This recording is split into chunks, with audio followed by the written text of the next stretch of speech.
Yo, yo, one, one, two, check, 1, 2.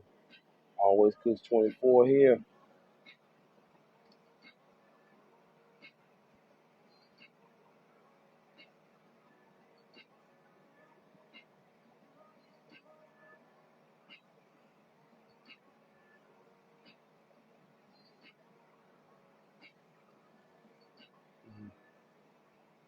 Hope everybody doing all right out there. What's going on? What's up, Kyle? How you doing, man? California Comic, I see you. Finna get you in there. What's up, Dave? Let me get you in here. I see both of y'all. Chef, what up, Chef? All right, I'm gonna add you guys in now.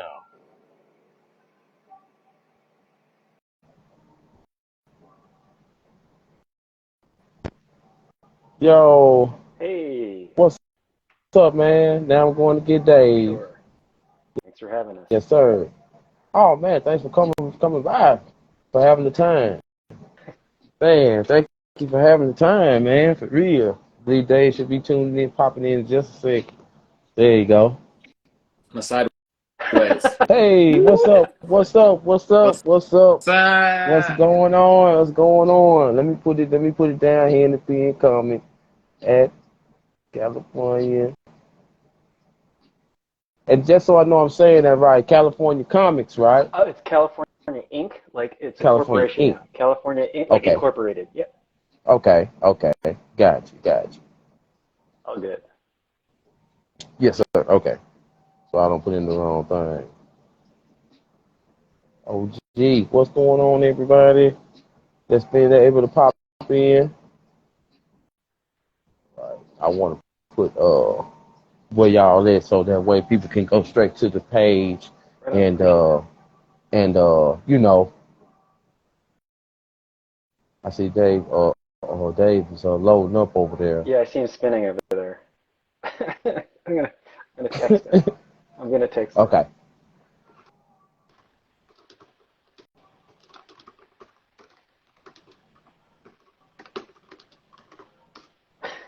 I just we see you spinning there. You Okay. good?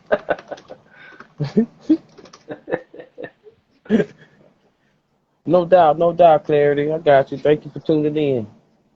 We're about to get started. I just want to make sure Dave be able to get in before we get started. How's everything been going today for you, man? It's good. Hey, well, let me congratulate you. I know you're an Eagles fan. I see the banner behind you. It's Yes, sir. yeah, Yes, sir. it's been a good year. It's for your team. So good job. I mean, Yes, sir. Jalen Thank you. Thank you. Hurts has been doing his thing, man. It's exciting. Exciting. That's very, yeah. We've been waiting for this, you know. You know how it is with the sports fans when they get to talking. It's like, you know, but I just kept the belief. I just didn't want to jinx. I didn't want to jinx. I just kept it quiet and let it roll. You Do know what you I want me to give mean? you a reason to give me a hard time? So I'm a Patriots fan, and remember that game? Mhm. That hurt me. Yes. You guys got us good, but I mean, that was a good play. I was watching that, and I was like, really? Yeah. So, I mean, hey, Uh, it was a good win. It was a solid win. yeah, it was. Okay. Let me see. Yeah. Let me see. What's going on with Dave over there? He's Okay. Did he hit you back yet? no, not yet. Yeah. I don't know. I don't know what's going on over there. If you can hear Dave clink out, okay, now. All right, Dave. Now, send the request back, Dave. Okay, there you go. Here I come.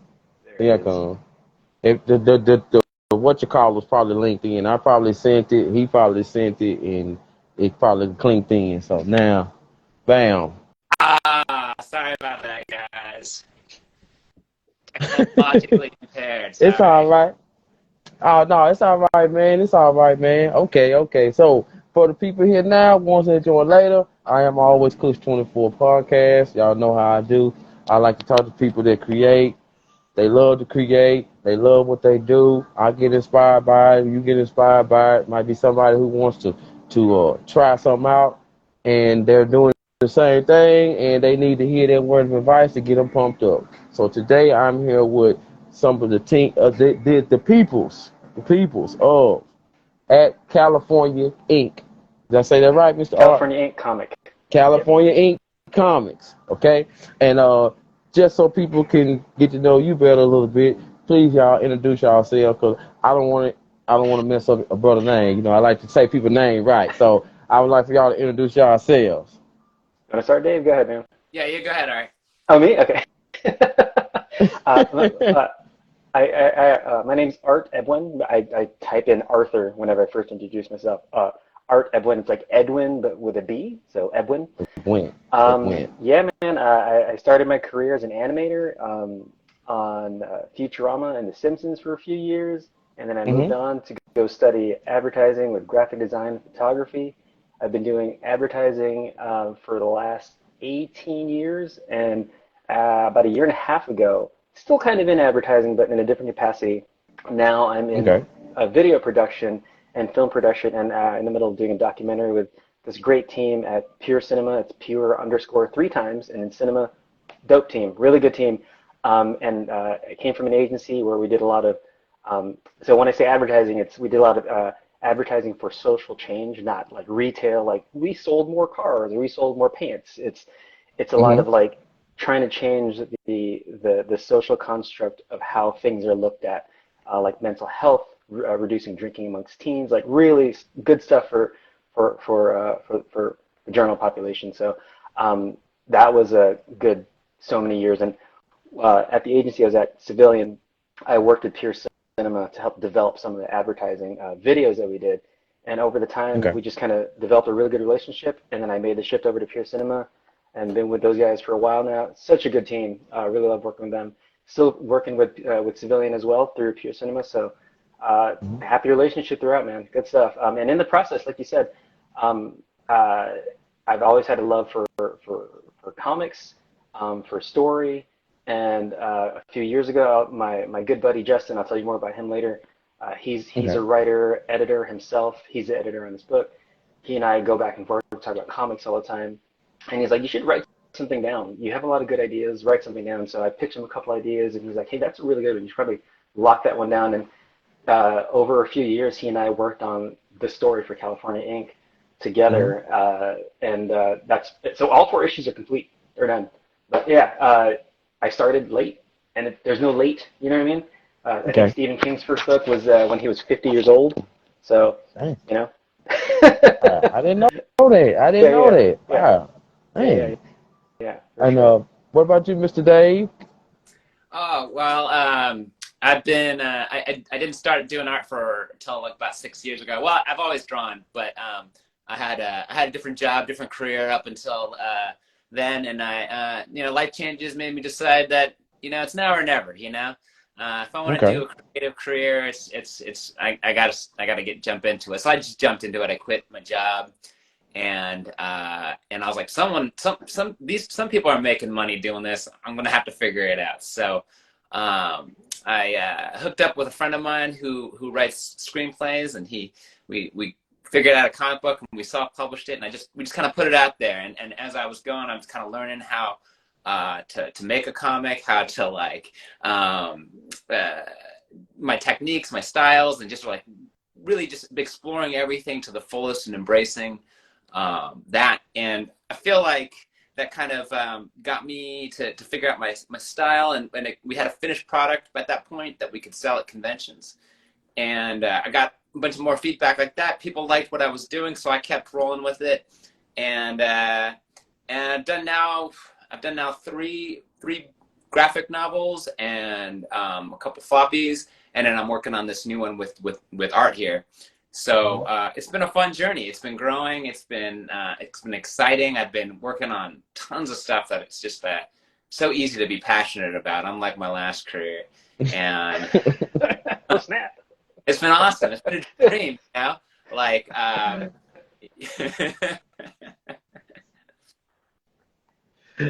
Oh man. Okay. So, all right. I broke this down to where I can ask both of y'all questions, and both of y'all can answer the questions together to make it easier. So this one is for both of y'all together. Whoever want to go first, the other will go second. So, how long has this team been together that y'all have created with California Comics? Did you say I'm going to go first or Art goes first? You can go first, Dave. You can go first. Yeah, you go. Okay, yeah, you go first, Dave. Okay, yeah. So, how did it come together? Well, me Yes, and sir. at a comic book convention. Like I was saying, I've been schlepping my other books. I get a booth. I bring my books. I try to get people's attention, and I try to sell my book. And in the meantime, I wind up meeting a lot of great people, getting new fans, meeting other writers, other artists is awesome. And that's probably actually the main reason I like going to the conventions is to kind of connect with the community of people who are all trying to do the same thing I'm doing. And Arthur happened to be walking through, looking for artists, looking to expand his idea, and we met, and we just really connected, got along really great. He liked my book. He was flipping through it. He kind of understood my humor, and so it was awesome. I could tell already that we had like a good chemistry. I didn't realize what he was thinking at that point. I just thought he was a guy that him and his friend, they do the convention coverage, and so I thought that's kind of what they were doing. But he came back and he was like, "Hey, I got this book that I think I want to do. Do you want to draw it maybe?" And he's like, "Boom, flesh script," So That's dope. That's a smooth story. And so coming from your side, Mr. Art. Yeah, that was about a year and a half ago now, right, Dave? I think that we started. Yeah, we met not last year, but the year before at Los Angeles Comic Con, and it was literally just kind of again, Justin and I finished writing and editing, and we've been talking about looking for an artist, and it was just kind of like a couple conventions in.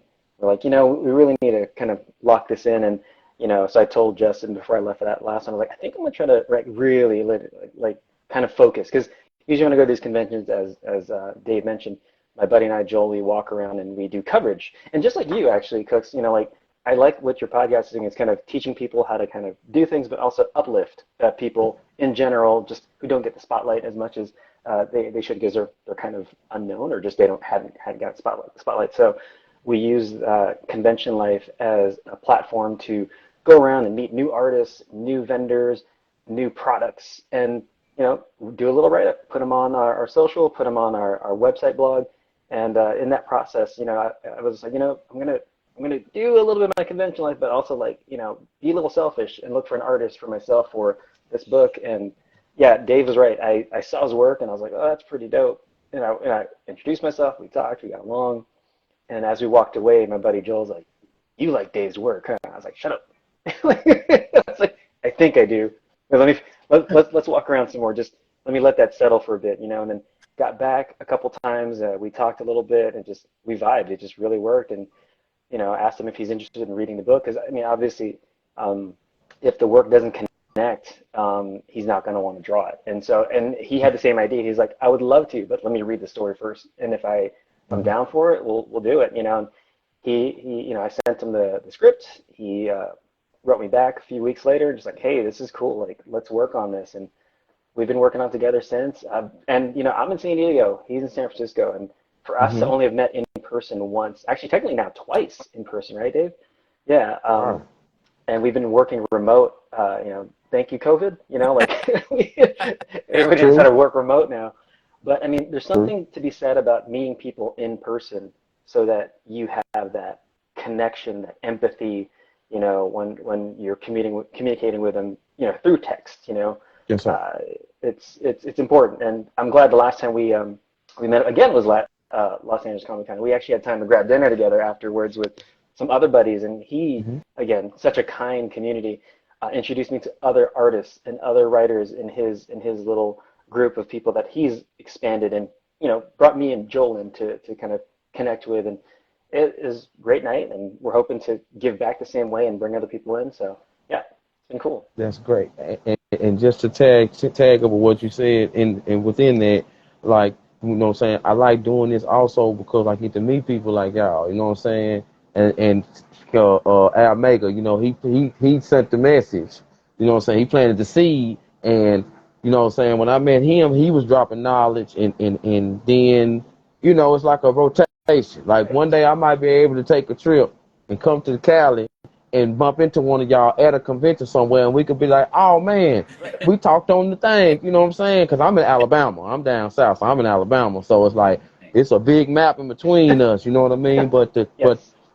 being able to learn, and plus it's inspiring, you know what I'm saying, that a team can come together. It shows teamwork make the dream work. That a team can come together, and then something that happened to the whole world, and y'all can still come together and make it happen, and trust every cylinder to run to make this come together. And that's like that's dope. And plus, I got something I want to ask you about that too. That's dope.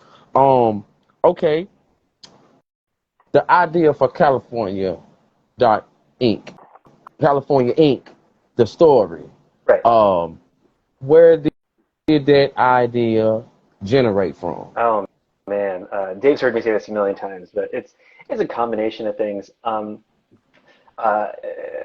you're from Alabama, so I'm sure you could understand this. But those of us on the coast, the West Coast, right? And again, I lived on the East Coast, so I went to school in Boston. I've been in New York a few times. I've been down to Florida to see family. Mm-hmm. Those of us on the coast are looked at differently from those in the middle. You know, it's just different. Not bad, not worse, just different. We're weird, right?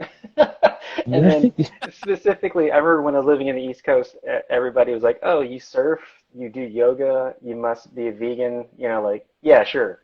You know, and so it kind of dawned on me, like, you know, but what if our point of view and the way we do things is quote right, or like, what if we ran it that way? And at the same time, I happen to be working at a corporate job, and artists, we don't last too long at corporate. I mean, ask Dave, right? And so for me, the corporate world was always kind of funny. Like the structure is always just so like, it's like geopolitics in some way or form. There's always like some kind of red tape before you could even say something. And it's to help keep order, but also there's some internal kind of flex to keep your position a specific way. So kind of combining those two, I was like, you know, what if California seceded and then also became a corporate country? And that's a new kind of way to run a country, and kind of use that as a backdrop for that. And then thought about, okay, so if that does exist, what kind of stories can live on that, including like the founders? And then what if they had tension where somebody was starting to side with the board and someone, you know, feeling differently? And then again, the people who originally lived here, the original Americans, which are Native Americans, you know, they've been reduced with their footprint by, you know, the U.S. And then now here comes this corporate nation. It's like, oh, now we're your boss. Remember, if you live in California Inc., you're not just a resident, you're an employee. So now it's like, now you're telling me I'm your employee, but this is my land. So like there's some tension there.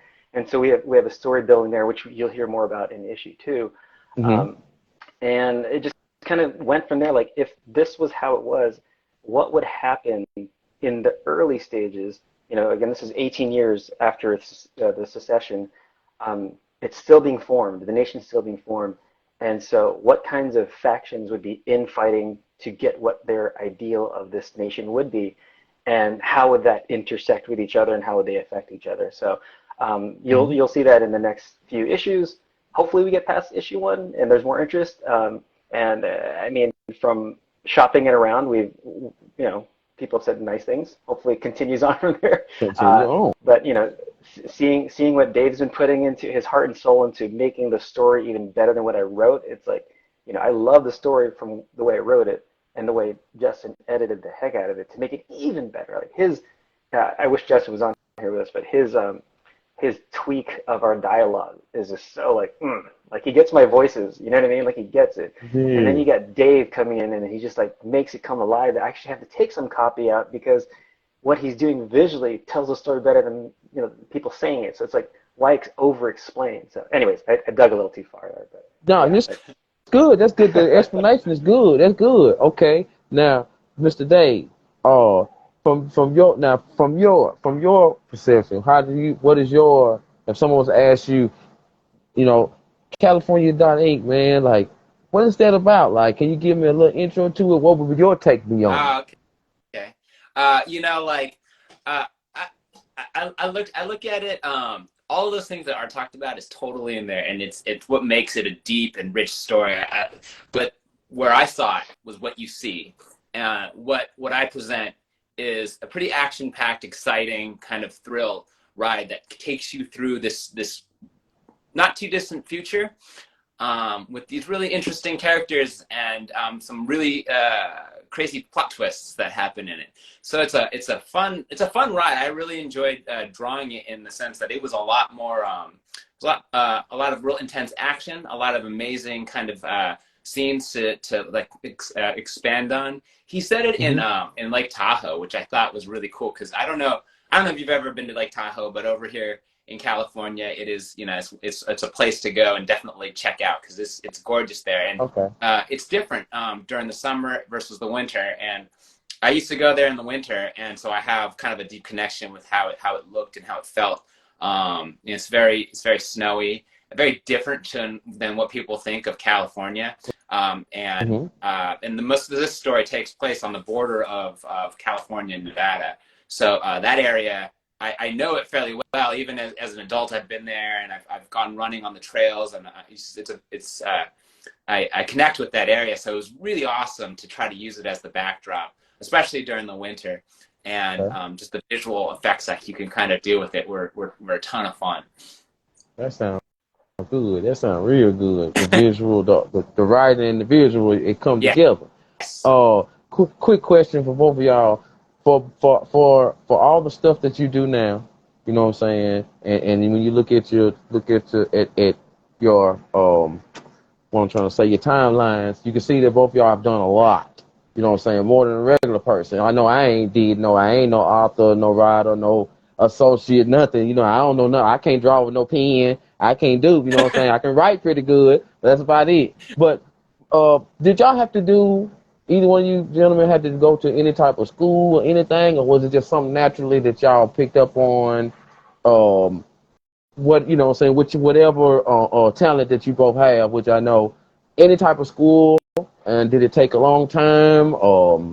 You know, a little bit on that part of y'all lives. You want to go ahead, Dave? I'll go after you Sure. if you want.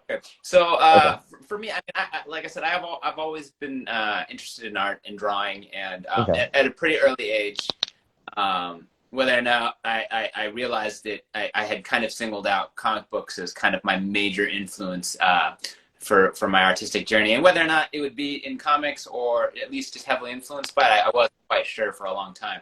And so I've always dabbled, I've always drawn, I've always tried to use it where I can, and in the back of my head, it was what I always wanted to do, but it just seemed like kind of a luxury to be able to do something like that. So I would take like your general art classes in high school, and in college I took some art classes, but nothing specific to anything that I do right now. It was like, you know, intro to art or sculpture or something, you know, just kind of playing around with the different things. And when I was in San Francisco, I was lucky enough to be near this comic book shop that had this great community around it. A lot of comic book fans, but also a lot of comic book creators would visit it. And the store owner was very much kind of in the mix with things. And so, you know, he found out that I could draw. He encouraged me to make a mini comic, and he carried it in his shop. And so I continued to make this cheesy little mini comic. And the people would come, and he would tell them I made it. So I'd get all this great feedback, sometimes from like really amazing people. Like Eric Larson came and gave me this great critique once. And I still do a ton of the stuff that guy taught me. He was one of the coolest dudes. But he was, I would say, arguably one of my first teachers in comic books, because he spent a good hour, if not more, just really getting into the details of how to make a good comic, what makes a good comic, tricks, tips, all that stuff. And so I was like, okay, I know what I want to do now. And I started going to some of the comic book conventions, and I met Scott Williams, who was the most amazing out there. He inked all of Jim Lee's stuff, and like pretty much. And he was just sitting at this table all by himself, and I was like, man, that's Scott Williams. So I went up. That guy also one of the coolest dudes. And from him, he taught me everything I know about inking. So and I still do. a ton of the stuff that he taught me. So those were two kind of the major, I would say, teachers for me. And it was just from meeting them, talking to them in person, and I think I learned more from those two guys than I ever learned in any of my art classes. So. For real. It's for real. I understand. Awesome. It's an awesome craft because comic books, there's some people that are starting to make it more official and like classes about it and everything, but it's still seen as kind of this side art thing. It's not a real fine artist, doesn't do sequential art, you know. Right. But it's changing, and but so you still have to kind of get it from word of mouth. You got to get it from the guys who are doing it. Yes, sir. Yes, sir. And Mr. Art. Rephrase the question one more time before I forget where I was going with it. As far as like everything that you do now, did you have to go to any type of school, college, any type of? I got you. You know what I mean? Okay. Right, so starting with my animation career, that's all drawing, like 99. It's 100% drawing, right? And that was something I had. So I'm a true believer in, like, you can be great at anything, and it's 1% talent, 99% blood, sweat, and tears. You know what I mean? So I know some people who've got mad talent at certain things and just squander it, and they just don't want to push it. They don't have a passion for it, and that's fine. Like, that's their thing. And then some people who push harder than anybody has passion that doesn't have as much internal, natural kind of talent towards that, but builds it and understands it, and they go further. You know what I mean? It's just, so it's about working hard. But it's funny because I've always, and I'm telling my kids this, like, as important as college can be, the most important thing for me about college or school in general is learning how you learn, right? So like yeah, you can go to the best college, but if you don't listen and you don't learn, you're not learning. So it's about finding how you learn best so that you can figure out how to do that thing. So I couldn't get into the art school I wanted to get into right out of high school. My book was terrible. I mean, it just was terrible. So I spent a few years learning how to draw from these artists that I followed, and I followed them. I learned my way of learning from them, from each one of them, and built a book, and I got into animation. And then after that, I was like, I'm going to go study advertising, and same thing. And so I went to school for that, but then for writing, I kind of took what I've learned from writing advertising stories and concepts and took that and made it into long form through comics. But one thing that it is, I learned how I learn, which is, like, I have favorite writers like Rick Remender, Matt Hawkins, and especially Greg Rucka with Lazarus. And I took their first few issues and broke them down, each one of them, into pages, and said, well, in this 3 pages, we got this sequence because we learned about this arc about this person. And I started seeing rhythms, and for me, that taught me, like, how they broke apart scenes and rhythms and character arcs and all that stuff, and then how they kept the through line of certain stories. And for me, that kind of helped me start writing. And the other one is, you just start. The hardest thing to do in this world is start. Yeah. And for anybody who runs, because, you know, I know Dave and I both run. He runs way more than me, but the hardest part of working out and running anything is getting your foot out the door. You know, you could be dressed, you could be ready to go. You're sitting there like, I'm gonna lay down some more and go back to sleep. But as soon as you get your foot out the door, you started, and you can't help but finish and go, I'm gonna do this. And so with anything you want to learn, it's like, start. Even if it means today I'm going to research one person, and then the next day I'm going to research how they thought. And in that process, you're creating steps to lead towards learning. And then the next step is, like, now when you start writing, and you find different ways to write, and then once you start doing stuff, you're like, oh, I'm doing it. And that's how, like, this story came about. It's like, you know, how do you start a story? I don't know. I just started putting notes everywhere, and I put it all together, and finally I was like, ooh, this is kind of a storyline. Let me adjust that and start writing dialogue. And then it just comes together, but it doesn't happen until you start doing. But again, we all have different ways of learning and putting it to practice. So I think it's the hardest part for a lot of us, learning how we specifically learn. I hope that makes sense. Okay. Yeah, that makes plenty of sense. I mean, get started. If you don't do it, it's not going to get done because nobody's going to do it for you. 100%. I understand that perfectly. Perfectly. Okay. Now, okay, now I got a few questions here for y'all individually. So I'm gonna start with I'm already with you, Mr. Art. We started with Mr. Dave, so now Mr. Art, I'm gonna start with you right here, and then after that, Mr. Dave, I'm gonna come right to you with a question just for you. So, Mr. Art, you started out as an animator for Futurama and The Simpsons. I would just like to know what was a job like that like the responsibilities that you Oh had, man. or the headache, the whatever it was, like just what was that like? I'm never gonna say it was a headache. It was a privilege, especially with The Simpsons, the longest running show of all time. At the time, Yes. just being young, you're not sure about. We all have this imposter syndrome, right? You're in there, you're doing your best. I got in because I was good enough to get in. And then I got tired of it, and I just wasn't that good at the end, and I just petered out. I'll just be honest. So like, I let it go. But being in there, oh man, it was everything you would think it'd be. It was glamorous, but not. We worked hard. We worked late nights, but we're in this. It felt like a dungeon. It was like the lights are out all the time. It was daytime, and so I don't know if this building's still in there, but we worked in this building called Film Room, and my roommate at the time, he and I went to high school together, so we moved to LA to go study animation together. He ended up on King of the Hill, which is one floor above us. They had windows. Mm-hmm. We were the Right. Simpsons. We were the bottom. We were kind of basement, literally basement with windows like on the top part of our. And and those of us as character animators or character layout people, we weren't near the windows. The directors had the windows, but at the same time, it's like it's one of those like it. When you start college or any school, you just kind of you got your group of friends and you're kind of in the trenches together. So we had a lot of fun, kind of just in I don't say misery, but just grinding at the same Mm-hmm. thing and trying to get the same thing at the same time. And it was funny because it would volley back and forth between our floor and their floor, who would get the Emmy that year, and it was kind of fun to kind of like rib each other like we got it, no, no, you got it, and it's just things like that. I mean, and then so a typical work would be like you get the track, which is the voice actors, you get the storyboard, you'd study that, and then you're assigned certain scenes, just usually like a few panels, and you would work at quick roughs of that. You'd show it to your director, just make sure that the acting is right, because that's basically what animators are, where acting is. You know what I mean?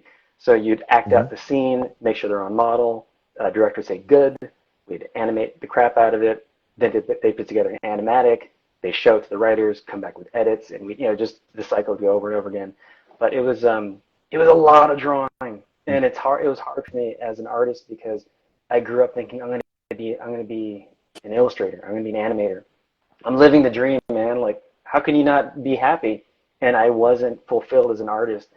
And I realized what happened was I convinced myself I loved to draw. I loved to draw. I loved to look at other people's drawing, but I didn't like it in that capacity. And because I Mm-hmm. made a curriculum for myself to be purely an animator, I didn't go to college to be anything else. After that, I couldn't move. I couldn't become a character designer. I couldn't be a background designer. I couldn't become a pre-production artist because I didn't learn that stuff. So, again, I had to go learn something else, and I found passion in advertising and writing through advertising. But yeah, being on those shows, it's everything you would hope it would be. It was so fun, so many great people. I still keep in contact with a few. One of my mentors, as Dave mentioned, is this guy named uh, uh, Paul Wee. He's an amazing draftsman. Like, and you figured, how can someone this talented just be in The Simpsons? But some of his scenes in The Simpsons, just flipping through, were just gorgeous. But if you see his actual work too, like his own personal work, Mm-hmm. oh man, it's Renaissance worthy. It's just, oh man. I mean, he's Oh. influenced by the same people that influenced me, like J.C. Leyendecker, and just look him up. Paul Lee, he's amazing, amazing work. Look him up. He's awesome. Good dude. Okay. Yeah. Okay. All right. Okay. Oh, real quick, And no, real quick. go ahead. So going back to Paul real quick, talk Okay. about like a Cinderella story. He's somebody I followed before I knew who he was. I followed his work in San Diego, moved to LA, started learning from him. Remember this? I didn't tell you, but he had been on that show for since season 2, right? At that Mm-hmm. point, we're at season 11. I get on the show. He's like an unofficial mentor. I've been basically stalking this dude as this 19-year-old kid, just like, how do you learn how to draw? And like eventually I get on the show, and when I first got on the show, they put like all the noobs in this one conference room, and they basically got to prove yourself for like a season before they put you on the floor in your own cubicle. Okay. I get assigned a cubicle next to, and I share a cubicle with Paul, the guy that I've been following for like 4 years, 5 years, and it goes from like being this guy I put on a pedestal, not that he's not on a pedestal, but to like my friend sitting next to this dude. I'm just like, I'm sharing a cube with this, to me, this massive legend. And then he's a huge nerd, but like a funny, goofy guy, just love even more now. Like they say don't meet your heroes. He's still my hero. I love that guy. So anyways, just had to throw it out there. Okay, that's cool right there. I like that. Hold on. A phone call. I had to get that out of here. Okay. So Mr. Dave, I know you know what I'm saying, when I was looking at your profile, and like right there I see you at the desk working in your area, you know what I'm saying, doing your art, you know what I'm saying? So, and like you were saying, at one point it wasn't serious, and then at one point it did get serious. So if I would like to ask you, at what point in your mind did you feel like your artwork was time for me to take it serious now? Oh, let me think. You know, so I wasn't. You mean before I became professional? Well, I was in a career that I liked for the most part. I worked in the bicycle industry, and I've always, endurance sports has always been a big thing for me. So it was also really cool. And I, at first, at one point, it kind of was a dream job. I was working for this company called THIER, which they make like the best BMX bikes ever. And and so like getting a job with them was really cool, to be representing such an awesome brand. And like I was like eating, sleeping, and breathing BMX at the time, so it was awesome. And from there I started working through other bicycle companies, and I wound up working at a company called Ritchie, and they make more kind of road bike, race bike type things. And at this life, I was into that too. I was wearing the spandex. I was thinking I was Lance Armstrong riding down the street, pissing off drivers. It was awesome, I like that. Oh man. And and so while I was into that, it was awesome, and it was cool to work in that industry. But things change, and I started to not vibe off of cycling as much, and also like at this time in the world, bicycle sales were starting to slump. And so my paycheck was directly tied to that. So as that's happening, I'm realizing, man, I'm working a ton harder, and I'm not making any more money, and I'm not really loving bikes anymore either. So now this just feels kind of like, I don't know, doesn't feel great. And I think a lot of people deal with this. I was just lucky enough to have an amazing wife who kind of saw me changing. And she brought it up to me, actually, saying that you're not the guy you used to be, as far as not like I'm not a good husband. I'm not. She could tell I wasn't feeling good anymore. And her career was at a point too where she was like, hey, we're doing all right. Maybe now's the time you switch gears to do the comic book thing that you've always dreamed of. And as soon as she said it, it was like, that is exactly what I need to. I mean, I've had like 10 years in the bicycle industry, but it was like she said it, and I was like, see you later. And I loved that industry, but man, I have not looked back. And it just immediately, when I got into like going, okay, I'm a commercial artist. This is what I'm. How do I make myself so that people are going to want me to draw things for them? And that is just like one of the greatest adventures to embark on. There's just so much cool things to think about. And I really opened it up to myself to everything: animation, other kinds of illustration, technical drawing, logos, everything. I wanted to do comic books, and that was where I kind of really put most of my eggs. But I still did not close any doors with that. And it, as you would expect, the one that I wanted to do the most is the one where the most doors started opening, and more people were recognizing that I was pretty passionate about that. I seeing my passion in my work, and feeling that I could improve on their stories and help bring them to life, which I think I'm always humbled by when someone feels that I have the vision. I think when you've got something like a movie and you've got tons of people, all these different eyes, like there's checks and balances going on, but when it's just me, you're just like, yeah, you're really counting on me to tell the story the way either you envision it or better, and so I take a lot of responsibility with that, and yeah, that was really the moment, and the world has just told me to keep going, so I have, and that's a great feeling. Okay, all right. Now I'm gonna stick with you, Mr. Dave. I got one more that I want to ask you right after that, and I'm coming right back to you, Mr. Art. So Mr. Dave, what you just said, and then I wrote this the way I wanted to. How did your artwork transition into co-creating sci-fi space operas and wolf punk? How did you get into that? Like, tell me that part. Like, from artist to co-creator. Fill us in on that. Okay. Lots of times,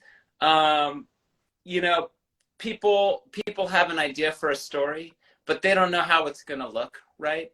And they haven't built the world around it. They just have a good story and a good concept. And honestly, like, I feel like my strength is that I've always enjoyed kind of thinking about all the details about something, here's coming up with a character and just like trying to think about all the things that would surround them, why they would have certain creases on their face, or how the expressions they would do, the body language they would have. I like thinking about that stuff.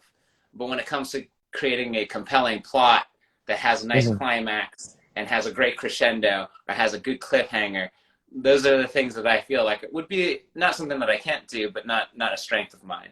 And so I love, like, for example, with you mentioned Wolfpunks earlier, it was a similar thing with that writer. He had a story that he wanted to tell, but he wanted it to be done in a visual way that he wasn't able to yet visualize. And so he had kind of a werewolf story, and he knew it was kind of this dark future, but other than that, he really kind of left up how everything looked, the world that it existed in, the way that,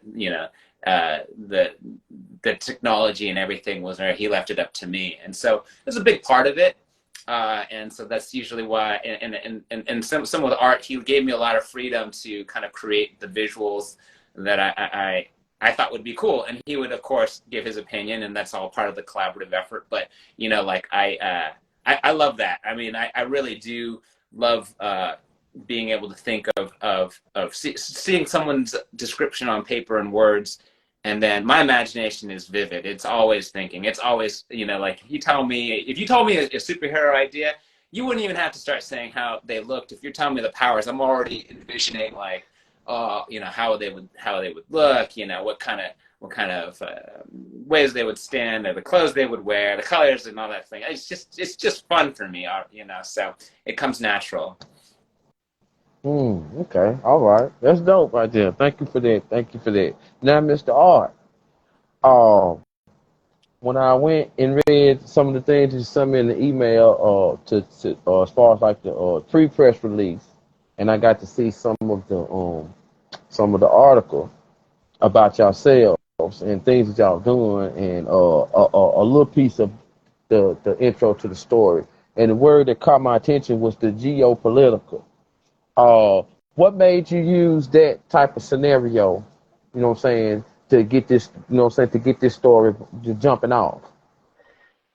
I mean, that's kind of think about Game of Thrones as geopolitical, right? Like, it's technically that's what it is. It's about, there's the geology of where things are at, and then the politics at play to get things moving and then cause that specific. I mean, Star Wars is geopolitical in the end too. It's the Empire versus the rebels, and then you've got all these different planets just trying to vie for space and power. And so specifically, again, thinking about California becoming its own corporate nation, and how does that shake up the world of politics and how countries are run? Is this the new gold standard, or is it going to be a failed attempt? And how does that work, and how does it play out? So that's kind of, an experiment for me in writing too. Like how do we make that interesting? Because it hasn't been done, and I don't know if it's the right thing to be done. I don't think it's the right thing to be done, because that's not run by the people. It's run by a corporation. But it provides interesting fodder to then kind of build off of and create stories on top of. I think I realize that's what kind of connects me to a lot of these stories that I get interested in. And specifically Star Wars, Clone Wars. It's like you can't tell throughout all the fighting, but all the fighting is because they're just geopolitically fighting for space, So that always intrigued me. Like, well, they're trying to get this. How do they get this by going there? And then convincing them to do that. And it's all, and that's technically corporate politics too. Like you see these chess moves, as my old creative director, Carrie, used to tell me. It's like you see the chess moves. You see somebody move from one position to another, but somebody's being let go over there because they're grooming them to be over there later on, but they don't want to just move them over there too quickly. And it's all like, it's so corny. Like, it's just like, can we just put people where they belong? And just, it's also like, it's hilarious to me that people can't just be honest and just go, I'm going to put you here because you belong here. It's like, let's put them over here so people don't suspect, and then, they're going to groom them, and then it's just, and that happens politically as well outside of. So it's just funny trying to predict and see how things are moving, and see how that plays out in our story as well. Okay. Also, Mr. Art, I got a side question for you, and then I'm coming right back to you, Dave. I'm the type of person that I like to create. I'm good at putting stuff together. You know what I'm saying? Like the common way to do it, I might figure out a different way to do it and put it together. You know what I'm saying? That's that Virgo thing, it's Virgos, how we do, you know what I'm saying? That's all three of us. It's like, that's right. all three of us Virgos? Oh my God, I didn't know that. Okay, let me stop. Let me quit being excited. Let me stop. Okay, hold on. Now, where I was going with that was, you also, Mr. Art, was an associate creative director.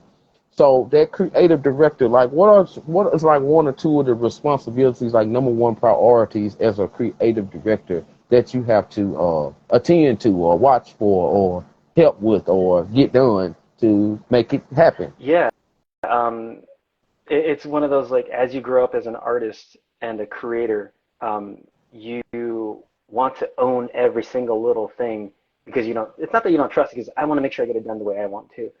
And as you kind of rise within advertising, you start to become more responsible for the idea and the concept of the message, and making sure that we're on message, on strategy. It's very specific. And yeah, you can have fun creating all these fun things, but even if slight nuance of it can be slightly off and people can infer from it incorrectly, it could sabotage the whole campaign. So myself and the rest of the creative team would decide with the client. We'd go through different versions of what the campaign can say based on what we're trying to get out there. What are we trying to say specifically? And again, the advertising that we did was social change. So like a very important thing that we're dealing with these days is mental health. We didn't talk about it, and some of us still really don't talk about it. But it's still it's a lot more accessible these days. But back then, the agency again I worked at, Civilian, we started that conversation way back about 12, 15 years ago, and I was there in the beginning of that. And so there's different parts of mental health that you could talk about. Starting conversation, it's the part of the middle where people need help, and so you find the nuance of what you're trying to say without just saying mental health is good for you. Like, that's so random. And so we, as creative directors, have to say, okay, client, what are we trying to say?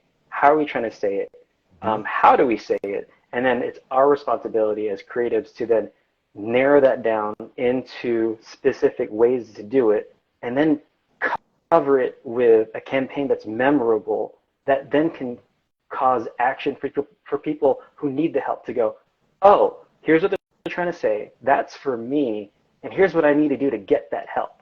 So it's and then in that process, you can get caught up in like, this is a cool looking button. Like as a designer, I can make this button look like this, but as a creator, I have to step back and say, how does this whole campaign feel and look? How does it work together?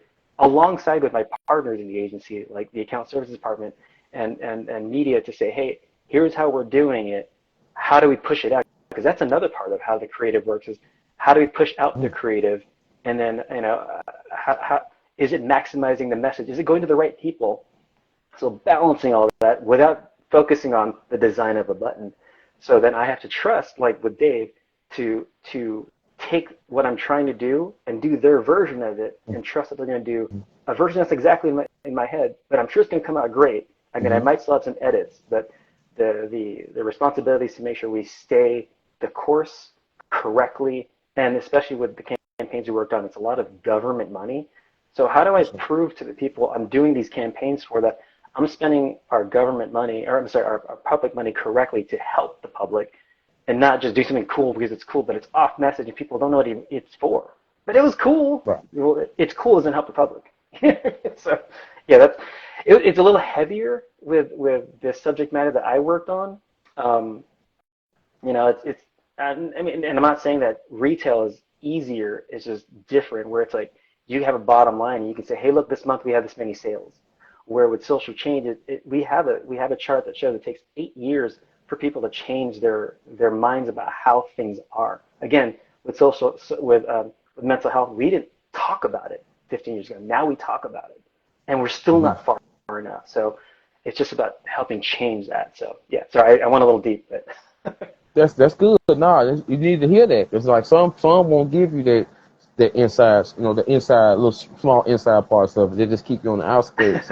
You still have, and you'll still have to ask somebody else just to kind of get there. But yeah, that was deep right there. Thank you for that one. Okay, and plus I wanted to, you know, of course, know that, and you laid it on me. I was thinking something totally different. You gave me a inside answer. So yeah, that. Yeah, you got me. You hit me like Mike Tyson with that one. That was a good one. hope in a good way. So, oh yes, of course, in a good way. Yes. I'm learning here. Like that's the other big part of it. I'm learning too. You know what I'm saying? So I want to thank y'all for the answers y'all give. I just want to make sure I got good questions to ask you. You know what I mean? So Mr. Dave, what are some of your influences with the way that you do your art? Who are some of your influences, whether they're all time or just somebody that you like or whatever? Like, what's some of your influences? Okay, yeah. I mean, like those two artists I mentioned earlier definitely influenced me a lot. But there's a lot of artists that I have not met or sort of met, but you know, didn't really necessarily personally kind of impart any kind of influence on me.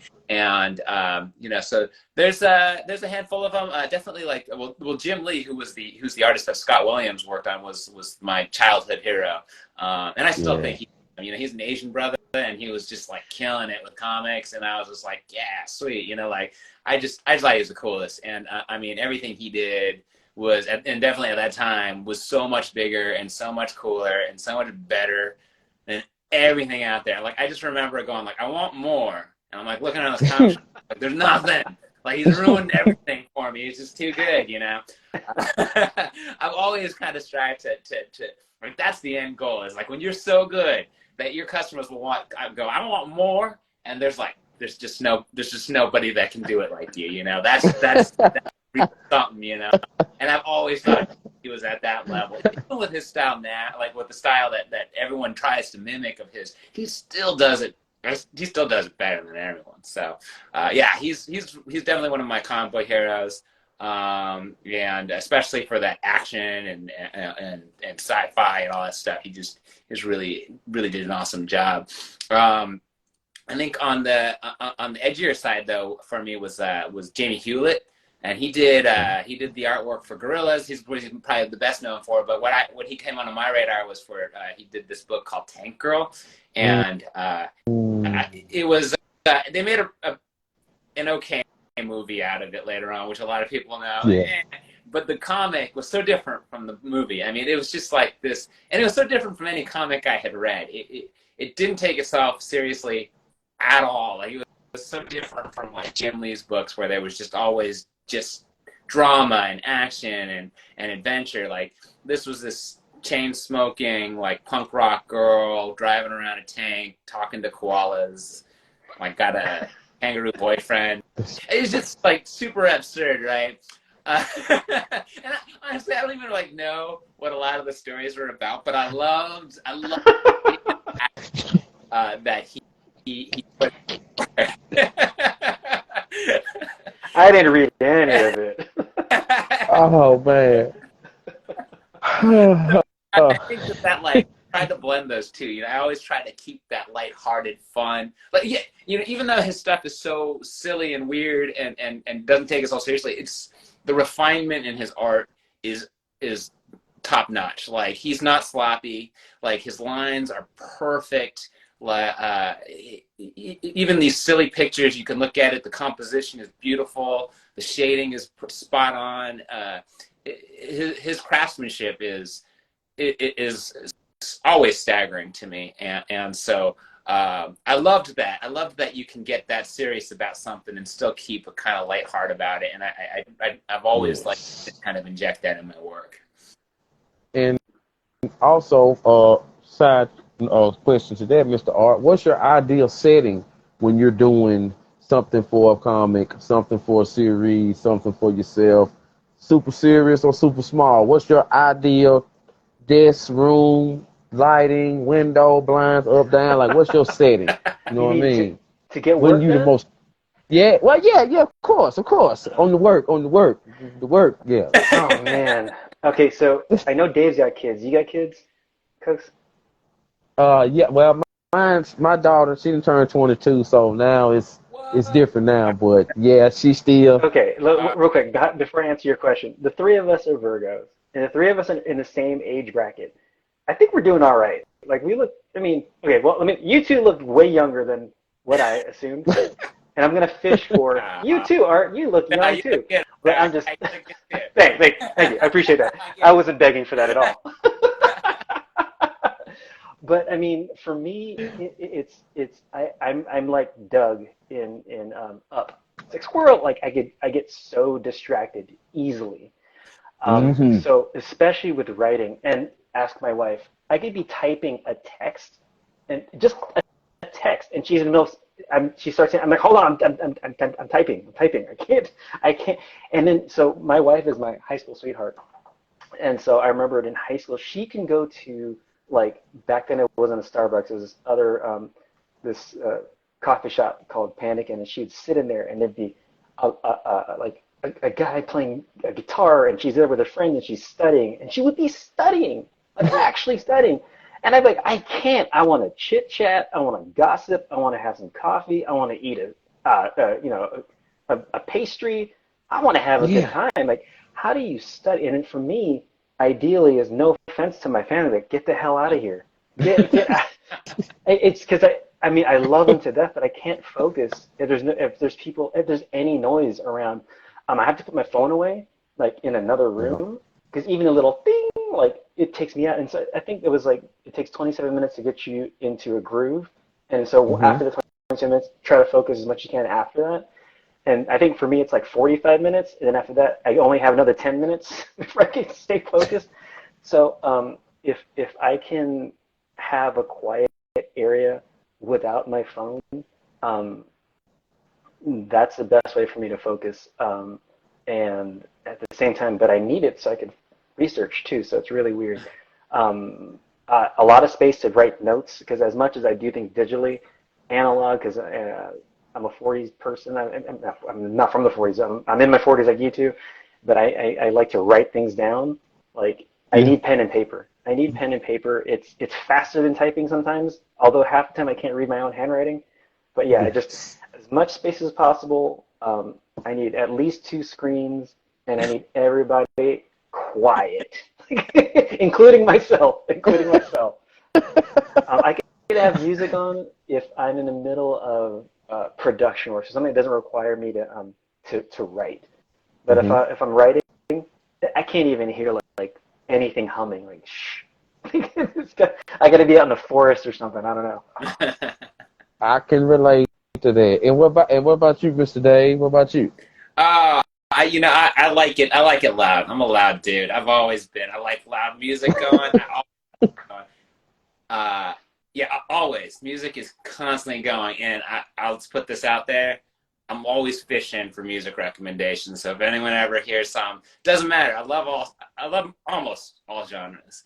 But I got you. I'm constantly looking for the next thing because my ears, they just are constantly looking for the next thing. So I have that going 24 hours a day. And right now it seems too quiet because there's no music going. But that, and then I like a good conversation while I draw, as long as I'm not like, there's one stage where when I get a script that I'm kind of laying out kind of loose thumbnails of how I want each panel to go. And that's the time where I can't really maybe have a conversation going. But after that, I used to have this roommate in college, and she'd get drunk and just right, and I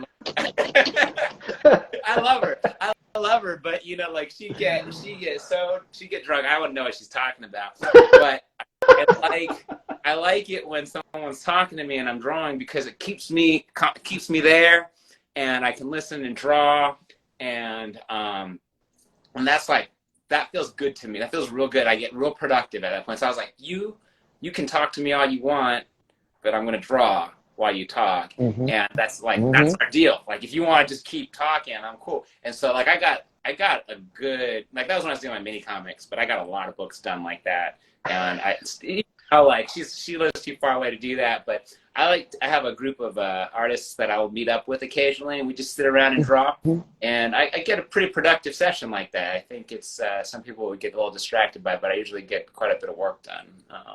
So I like it. I like it loud. My wife is like you, Art, though. She wants it quiet, so we have this house. If there's writing involved, for sure, quiet. But like the variant cover they did, just like you, music is fine when I'm drawing. 100%. It actually puts you in the mode to get that scene or that right. So if you get the right music to go with that specific tone, you feel like you're in the drawing even more. 100%. Yeah. Yeah. It's funny. I'm gonna make y'all laugh on this one because it's like I'm like both of y'all. You know what I'm saying? Because it's like when I was doing my research for this, it's like Mr. Art. I don't want nobody knocking on my door. Don't call me. Don't bother me. But like Mr. Dave, I got my little music playing in the background because I'm moving and I'm writing. I'm like, oh yeah, that's gonna be yeah. I need to ask him that. Yeah, I need to I like that. Yeah, I like that. Then when somebody might knock a call, I'm like, dang man, leave me alone. You know what I'm saying? They thinking because you got the music playing. I thought I could come in. No, okay. It's your zone. This is my safe zone. This is my zone. You're not invited. You're not invited to my zone. Yeah. That's it. So that's smooth right there. Okay. All right. Both of y'all, I'd like to ask this question, and we'll start with you, Mr. Art, and then Mr. Dave, you finish. Come after. What type of impact do you want this comic series to make on the readers? Oh man, that's an interesting question. Somebody asked me a similar one over at Fanbase. Barbara Dillon, she is the sweetest. Haven't met her in person, but just through email, very nice.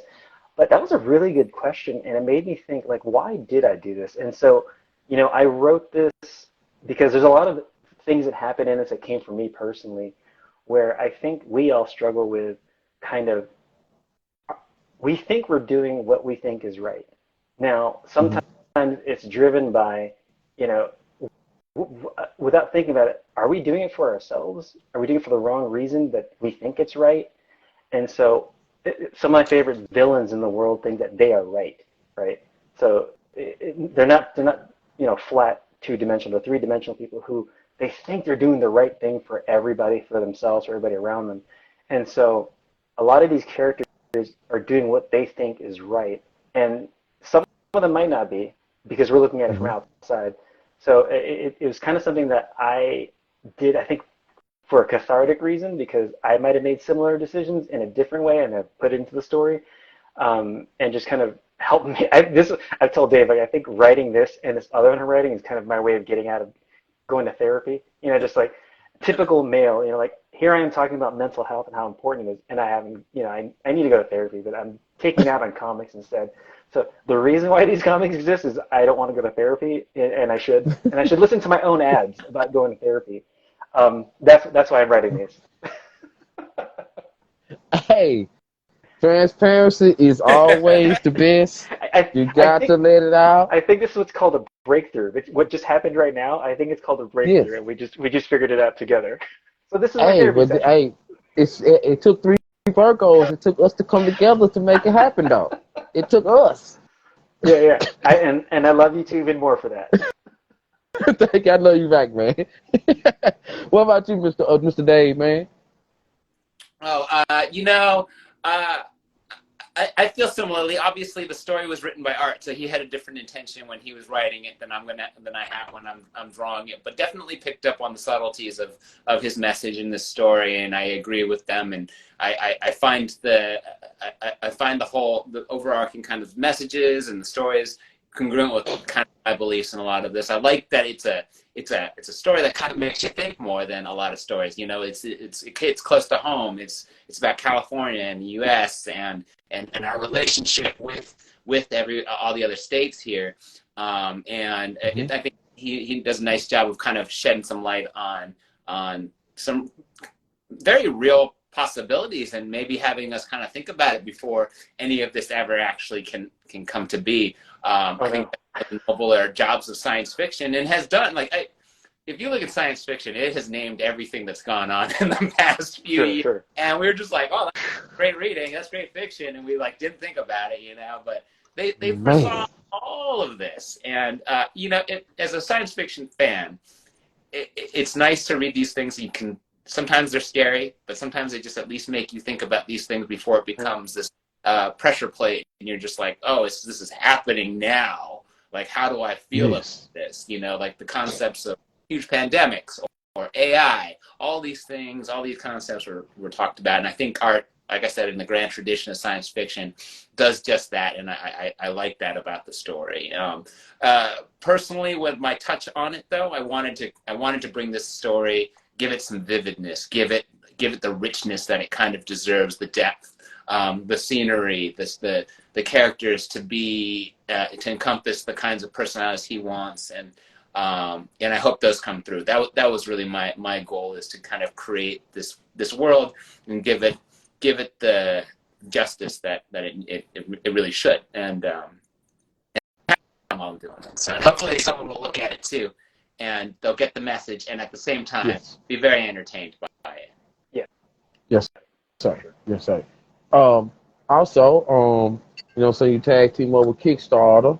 You know what I'm saying? And Kickstarter, I've been hearing that name for a while now. You know what I'm saying? Just when people getting started, you know what I mean, and they on their series 2 or their volume 3s or whatever. Kickstarter has always been right there. Doing what they do. You know what I'm saying, without me saying. So I wanted to ask you, what are the pros for some of the people who don't know what Kickstarter does? You know what I'm saying? What are some of the pros of linking with Kickstarter? Oh man, I could share my journey. Dave knows this from the beginning. When I first approached Dave, again, Justin and I, the editor Justin, he and I were writing this or putting this together, and originally it was supposed to be, hey, let's get a creative team together. That's where Dave would have fallen in, and get like the first 4 pages. And the traditional way is you pitch yourself as a team to publishers. Like, hey, it's me, it's this editor, it's this writer, and this illustrator. Here's the first few pages. Here is a pitch doc. Here's the whole first issue, and then an outline of the next 3 issues to create. Like, basically, if you buy us, here's what you're going to get. And proof of concept. We worked together. We made all this. Would you like to put us in your lineup to pay us to then make this? And just from my understanding from just people who've been in the industry long enough, that think of those publishers like Image. They get hit so many different ways with so many different scripts. Like they can't see enough scripts in one day. And let's say you do finally get the okay or whatever to be considered, you're not going to be in their queue for another 1.5 to 2 years. And then on top of that, not just Image, but any other place like IDW or Dark Horse, or just these amazing publishers. And I'm not slamming anyone because they're great. Right. But it's like you wait a long time, and then also you lose a little bit of rights. And that's their prerogative, because they're the publisher. They helped you get it out there, right? And it's funny because I think Dave never quite said, like, you should self-publish, but I kind of felt it. And then over that year of time since I met Dave, I've went to a couple of self-publishing panels at these different cons, these different comic conventions throughout Southern California. And then I started kind of getting like, oh, maybe I should consider this. Like, and the biggest thing for me is you own it all. It's yours. You know, you have all the rights. If something happens, you know, TV, movie, or whatever, or just anything, you own it. You can print as many as you want. If you go to like a Marvel, DC, or whatever, Image or whatever, after after issue 1 is printed, that's it. There might be a second printing, but then issue 2 is actually less because there's less readership, and it goes even smaller and smaller. And you hope to get your full arc out, right? Where with Kickstarter, I've heard nothing but, you know, it's the opposite. You actually, from people who are in these big publishing companies who come into Kickstarter and say, hey, I have a following now. And what happens is I print issue 1, and then when issue 2 comes out, people who discover issue 2, I didn't get issue 1. Well, you could buy that as well, and we print more. And you're actually gaining a bigger population, a bigger readership every time, and actually printing more, and you're gaining your own audience. And you get a following like this amazing guy, Charlie Stigney, who actually was one of the ones who convinced me to go to self-publish through to Kickstarter. He's was like, hey, you got a great story here. You should consider kickstarting. And I thought at the time, he like, oh, he doesn't want to publish me, you know? And his thing was like, no, I want you to own your book. I don't want you to give away your rights. I want you to own your book. You got something pretty cool here. I think you could do something good with it. And he was nothing but empowering. And then, like I said, I met some of Dave's really good friends. Oh my gosh, I'm blanking.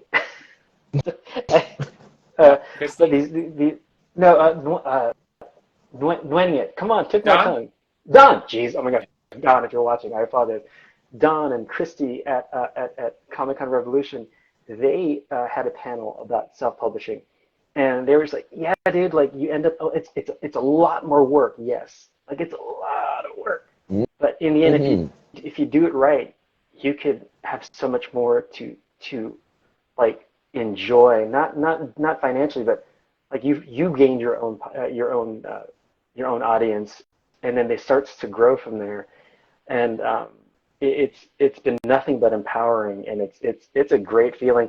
And at the same time, like everything they talked about, it's like, oh, that's marketing. I've been doing marketing for the last 18 years, so like.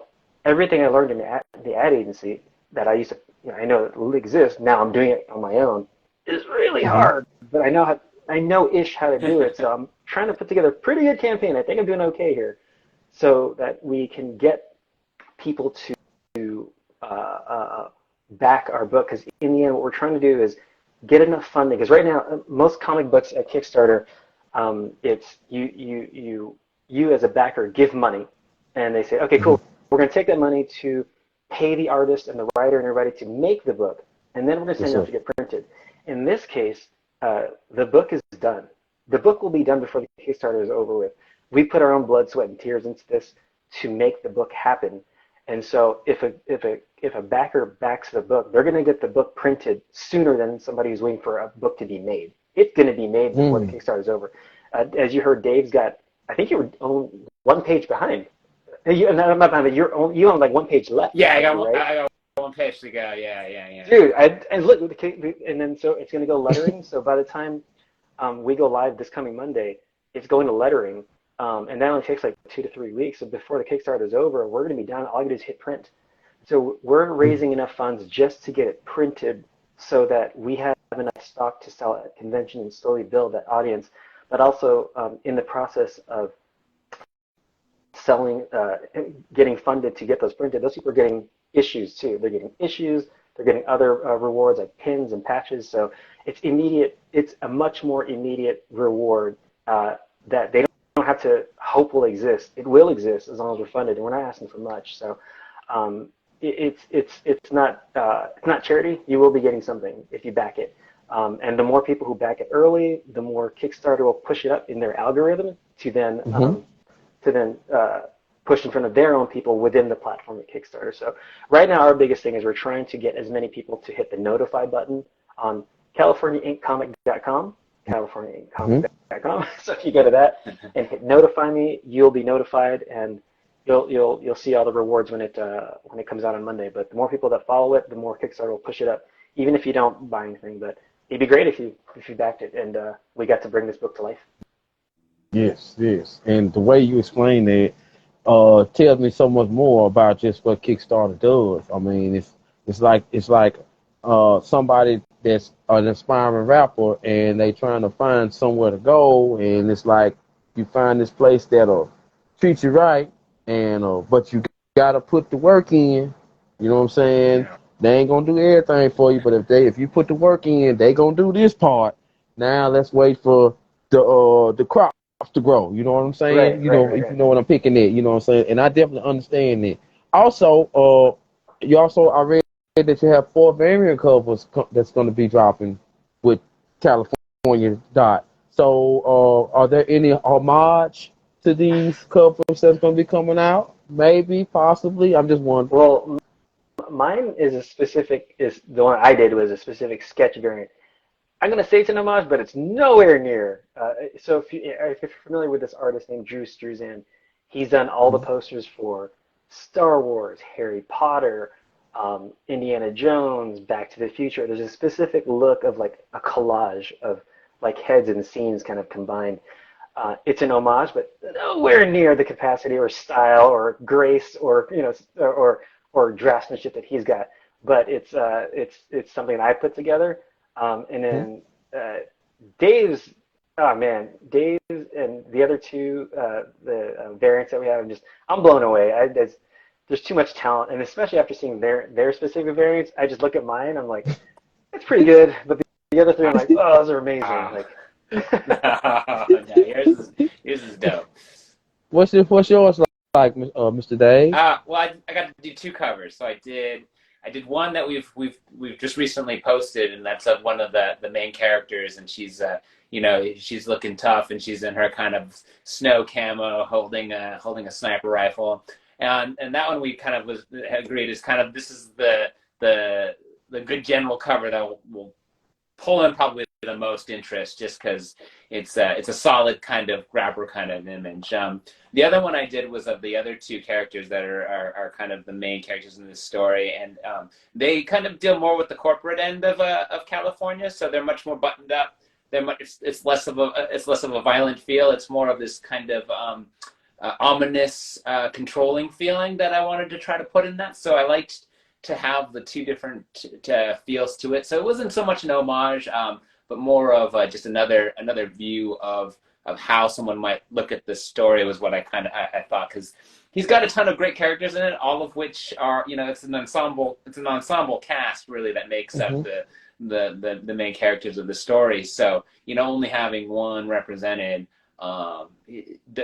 doesn't feel right. So I think with Art, he kind of wanted to get a bunch of the different characters represented for these variants, which I think is cool, because they all have a unique story of themselves. And Dave's downplaying his variant a little bit. I mean, it sounds kind of, if you just say, oh, it's this corporate scene and it's a cover, and it sounds boring, but the drama he adds to it, I mean, you'll see it on Monday when we launch the campaign. It's like, I was blown away when he first sent him, like, get out of here. I literally said, get out of here. Like, what is this? Like, he gives it almost like a Godfather kind of lighting from underneath, kind of like, whoa, like it's pretty dramatic. And then Dave introduced me to one of his buddies at Los Angeles Comic Con last year, this most recent one. This guy Don Aguilo, and he is fellow Filipino brother of mine, not brother, but brother. For the culture. Anyways, Dave and I got lucky. I mean, I don't know if Dave got lucky, but I did, landing him because he recently has been picked up by Todd McFarlane to do a bunch of variant covers for Spawn and other books that he's doing. And so as he's kind of gaining steam, I'm like, hey, Dave introduced us. I was like, would you want to do a variant for our comic? And he's like, and he was just as flattered. He's like, I would love to. And I was like, he's flattered. He doesn't know that he is too good for our book. And so it's just like, whoa, Don's going to do a variant for us. And he chose a character that I didn't expect to make a good, without thinking about it. I didn't think about it. He just, I'm going to try something. He sent it to me, and I didn't think that I would highlight that specific character the way he did. And he gives it so much drama. It's just, when you let talent do their thing, it's just amazing. And then the fourth one, this guy, Andrew Muti, he's been doing stuff for Dark Horse and Image. He's working on some great books right now. Amazing guy. He actually worked with Justin on his books. Justin has written Starship Down and Rome West, and he worked with Justin on those books. And so I was able to connect with him, and he put together a nice variant for us too of the main character for this issue, at least for Vesa, which is an amazing take, completely different take, but it was just like, look at that! Like it's amazing to watch people do their thing, and especially when they have the room to do it. So I'm excited about having those 4 different options that are completely different from the rest. So it's pretty exciting. Okay, and also us. Once again, I got to throw this out. Us fellow brother Virgo brothers right here. One thing if I ain't mistaken, Virgo, we don't like to leave our good friends out. We don't like to leave our friends hanging. You know what I'm saying? So I would like to give a shout out, to the letterer and to the editor as well.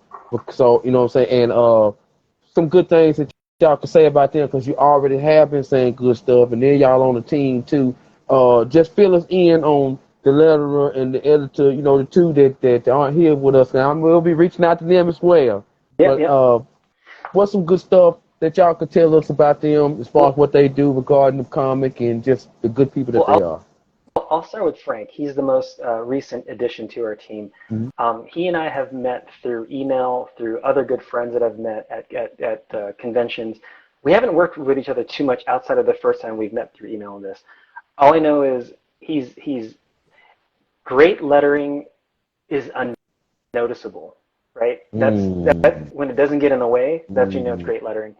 And so I reached out to this guy through other people who recommended him, and I've seen his work. It's great, and he is super fun to work with. He gave me so many options when we were kind of going through the font selection stage. Really nice guy, Frank. I forgot to mention his name. Super nice guy, and he is. If you look him up, I think he's done every book that's out there. Almost. He's got such a long resume and stuff. Yeah. Okay. And his last name's spelled Cvetkovic. I will not try to ruin that by trying to pronounce it. Yeah, I'm not either. Frank, we here though, Frank. We here though. Yeah, he's out in, I believe, I want to say Ohio somewhere. I believe so. Sorry, Bengals. But I wanted to, anyway, sorry, going back to, I wanted the Bengals to move on, but at the same time, I don't care too much. And then my buddy Justin, he's the editor. He's my partner in crime in the beginning part of this for sure. Here's what I'm gonna say to you real quick. Find yourself a Justin in your life, and I'll explain it to you in a minute. I got 4 Justins within reach in my life. They've all done really good things without even asking. They're just such selfless buddies of mine. And here's the thing, all 4 of them are completely different. My buddy Justin Palicki, if you ever met him, there's no other Justin Palicki. He's a wild card. But he's also the guy, because I live next to Mexico, if for some reason I end up in Mexican prison, he's the first person I'm calling, and he lives out in Boise. He'll be the first person to show up and bail me out without asking a question until we're back in the U.S. He's that guy. And then my other buddy Justin, who I've known since high school, my buddy Justin Berger, he's just helped my family so many ways without a blink of an eye. Just a good buddy. Another buddy of mine, Justin Kizan, we've met through convention. Good dude, and he's done so many things for me selflessly just because we've been good friends. Anyway, going to Justin Giampaoli here. He's our editor. We met through just kind of visiting the same convention. I'm sorry, the same comic shop while I was still working in corporate, and he's still in corporate. But we just kind of met there and just kind of started shooting the shit. And we're having lunch, we're meeting, and we're talking about stuff. And I know I find out he's an editor, he's a writer, and we just became really good friends over the last 10 years. And he helped. I'll say he's really good about. He's the one who like helped really fine tune the voices of these characters. Like I wrote a specific way, but like he knew who the characters were after I kind of explained, and he tweaked a lot of the dialogue, and it just makes it that much better. And you know, have a good editor is all I gotta say. Some people don't want to have a good editor, don't want to hear that they need to be edited. Get yourself an editor because you're not as good as you think you are until the editor shows up and makes it even better. And Justin has just been he's been a pillar for me in getting into building up my capabilities. He's empowered me into becoming what I'm trying to get into here with writing. I know he's tired of the industry. If you follow him, he's tired of the industry, but at the same time, for some reason, he's also very good about like as someone who's as tired of comics, the comic industry. He's also such a good champion. He's such a good buddy. So get yourself a Justin, or if you can be the Justin in your friendship with people, man. Like, yeah, that's my Justin. That's our Justin in this story. Good dude. Such a good guy. Cool. I will definitely want to reach out to both of them as well. You know what I'm saying? Because you all have done a lot of work, and I know each one of you are proud of the work that you do. Plus, where you come from, I don't know if y'all had these ideas in y'all head 5, 6, 7, 18 years ago. You know what I'm saying? These seeds might not have been planted then, and then, all of a sudden something, like Mr. Dave said, something just like, hey, when the wife said, why don't you do this? Yeah, why don't I do that? And we went at it, you know what I'm saying? And that was dope. That's dope, you know what I mean? Because I done been, we surround ourselves around people that we know we can build, not copy, but build from, and plant our own seed and grow our own trees, and now we got our own little mini forests going on, you know what I'm saying? So I go there to ask both of you this. What is something now, when you look back now, that are you so proud of yourself of? You know what I'm saying? Something that you can say that you are proud of yourself for this. If it's one thing that you can say, man, look at all the work I done did, I'm proud of myself. What's one of those things both of you gentlemen can say about yourself that you are proud of? Go, Dave. Oh man. Oh man.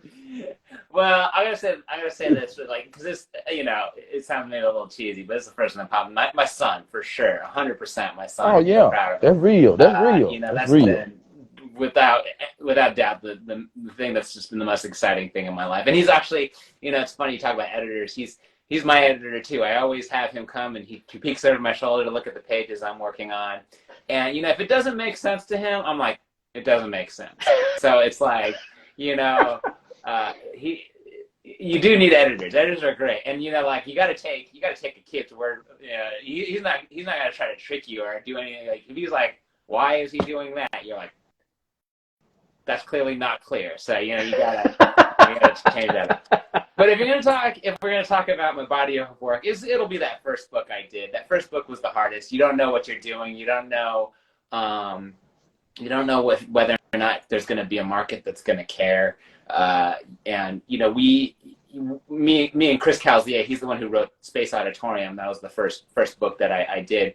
We were just doing what we thought we wanted to see and what we wanted to read, and you just have to kind of cross your fingers that when it's all said and done, there's going to be someone who's going to want to read it. And we did do some intermediate, like smaller baby steps along the way, but for the most part, we were like, we're doing this 60-page comic, and then we'll find out whether or not we just wasted a year of our life.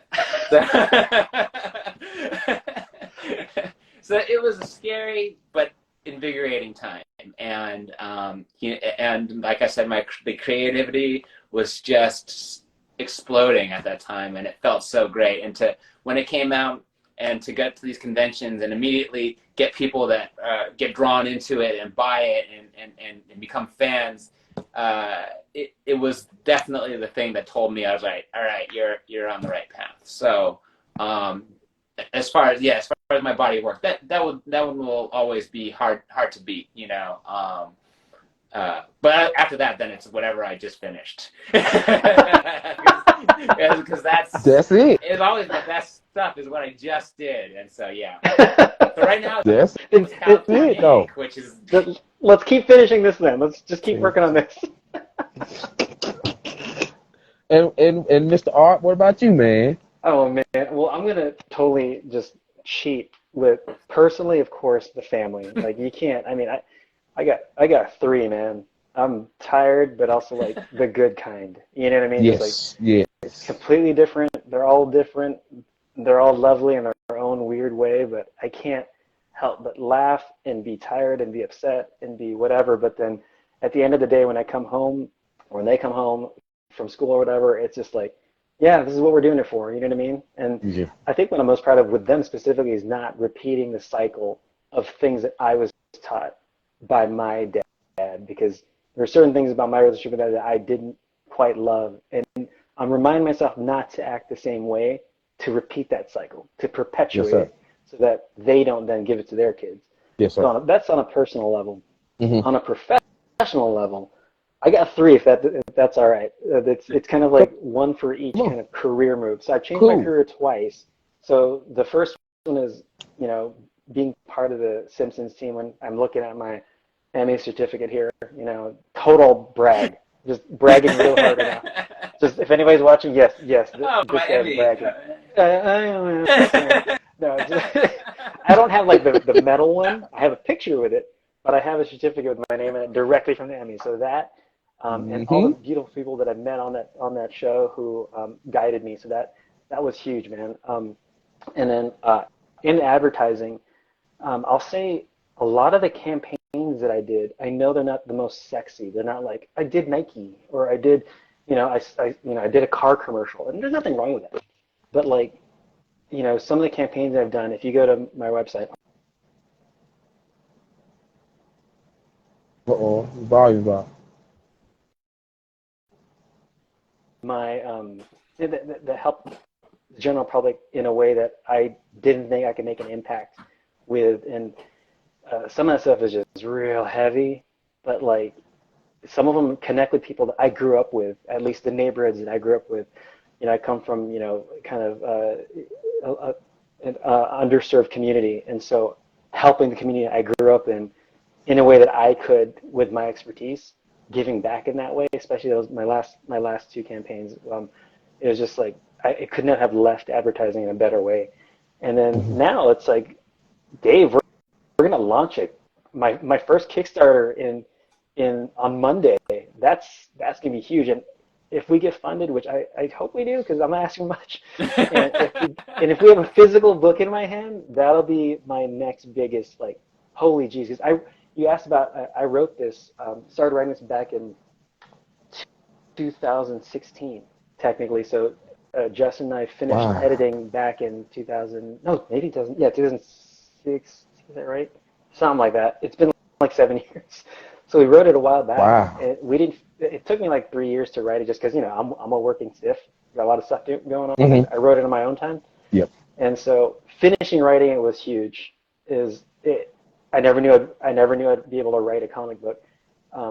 Getting a thumbs up from the editor was huge. And then convincing a real illustrator to illustrate it because he thinks it's a real comic is huge. You know, it's all this fake it till you make it, right? And then when it's real, it's like, I wrote a comic. It's real. So that'll be huge, man. I'm excited. I feel like people are behind it, and it's been nothing but a wonderful, empowering, welcoming community with all the self-published and even just other, you know, majorly published artists and writers that I've met at Comic-Con. So it's been really cool. And that's a big inspiration, man. You know, I always like to ask anybody I talk to, you know, what is something about yourself that you are proud of, you know what I'm saying? Because not many people get a chance to answer that question, you know what I'm saying? And it's always great to hear because somebody out there might need to hear it, you know what I mean?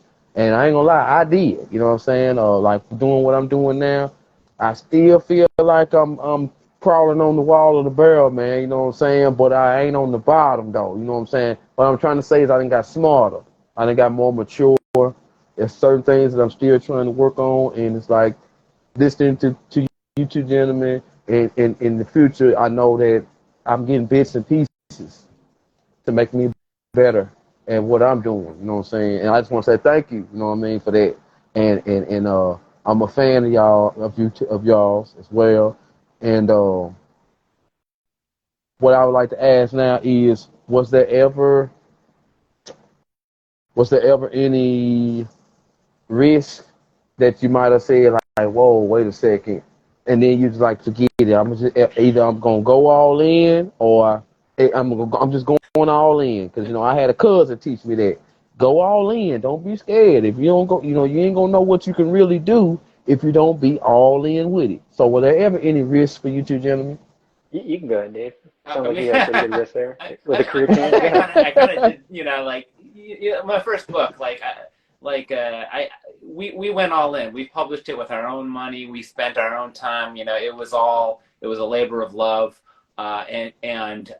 You sometimes when you're doing something like that, there's this pressure to move fast. Comics always has the pressure to move fast. That's one of the cooler things about it is they can move pretty fast. But I knew that this was going to be the first book that I was going to put out that represented me. So I really wanted to make sure it was the best possible representation of me. So I really did take my time with it. And sometimes, sometimes you could get a page done in a day and you're like, nice, and you move on. But sometimes it just doesn't look right. And one day goes by, 2 days go by, 3 days go by, and you're still like adding things, changing things, and you can kind of get frustrated, but I try not to beat myself up over that and just try to find the best thing, and ultimately you're going to save yourself time down the line because you'll just kind of know these things. But there's like I said, when I talked to Eric Larson, there's a pretty strict way that a lot of people make comic books: pencil, ink, color, word bubbles. Like there's a pretty strict way of doing it. Traditionally there's been a pretty typical way of the process. But with the Space Auditorium and every book I've done since, I really didn't follow any of those rules. I kind of wanted to just do what was going to work from the way I think, my process, and B, what I thought looked nice, what I thought looked the way I wanted to look, and not and first go with my guts and instincts, first go with my sensibilities, and then if I put it out there and people are like, wow, that looked awful, or those colors are terrible, or why did you choose to do that? I'll know, like, okay, maybe that's not where I'll always go with my gut instinct. But you know what? It really taught me that I have a lot more strengths than I realized. Some of the things that people really identified with that book or really found to be what they resonated with them were things that I took a chance on artistically and maybe even like as far as process wise. And so those were probably it. And I think, and I didn't talk too much about this, but when I was younger, I had originally made an attempt into trying to draw comics, and I really did try to follow the rules more than I tried to just like market myself as a penciler. I just pencil, and I don't know if that wasn't for me, because I've always liked to do the whole thing. So I should have just have marketed myself as what I was. So that's a lesson there, Interesting. That's very interesting. Okay. And Mr. R? Oh, risks for this? Well, for this one specifically, I'll just say within this. This one, it's like I said, we were trying to do the publisher route, which would have been less risk. It's just let's make something just a little bit, push it out there, and just hope that people pick us up. But this one is a lot more risk because, as your cousin correct said, you got to go all in. And my phrase, not my phrase, we've all heard this before. It's like, if you want people to bet on you, you got to be able to bet on yourself first. And so this one it's like, I'm just like, you know what, Dave, we're gonna make something dope to us. let's hope other people agree, and And so we're putting our money where our mouth is and hoping that we get enough readership up front, and so we build from there. But this is kind of the biggest risk right now is this campaign. Literally putting a lot of eggs in this basket right now, but taking a calculated risk at the same time where I'm using every skill that I've learned as an illustrator, as a marketer, as an advertiser, as a creative director, as a filmmaker, well, not filmmaker, as a producer within film and production, to create things to hopefully build buzz and get people to want to be part of it. And then hopefully the final product that they do get is exactly what we were hoping they get. And it shows because I'm a true believer in, if you put your passion into your work, if you genuinely like what you're doing, it'll show in the work. You know what I mean? Yes. So I hope I've said this with Dave before. It's like I don't want to push him to illustrate as quickly as possible, because if it starts to feel like a chore, then the work will look like it was a chore, and it's a great disservice to the story. So, I'm putting a lot of heart and soul into this campaign. I put a lot of heart and soul into the writing. I'm putting a lot of heart and soul into all the assets that we've built to then push us out, not just through PR, but then like we're doing here speaking with you. By the way, thanks for having us. Really appreciate you, Cooks. I appreciate y'all. But like meeting people like you to get the word out, to then just making these little ads that we're going to push out and putting together a content calendar. All this. You're doing all this to yourself, Cooks. It's a lot of work. It seems like not much, but a lot of just prepping for each one of these things is a lot of work. Your ads that have the little reminder built in, just a little reminder built in. It's like, oh, thanks Instagram for making that built in. I get to do that. And it's a great tool for us, but then it takes more time to build it in. Like all these little things add up, but then you put in the work, it'll come out, and hopefully that passion shows. And so that's kind of the biggest risk right now is like, man, it's my first book. I hope I don't fall flat on my face. Maybe a little bit, but And I understand that totally, man. I mean, it's like I've had my ups and downs doing this, and like I'm still using the basic tools, but the backgrounds that you guys have, sometimes the basic tools are what you need. You know what I'm saying? If that's all you got, that's all you got. You got to, but at the same time, be whether it's saving, planning, or words that planning, researching, strategizing, all that. Like, get it together, but don't stop what you're doing. Keep building. Then you're able to get the next piece, or you might get an invitation. I mean, like, I didn't have no idea that I was going to get a chance to talk to you guys. You know what I'm saying? And then when the message came, I was so happy. I was surprised, but I was also proud of myself because, okay, I know I'm doing something right here.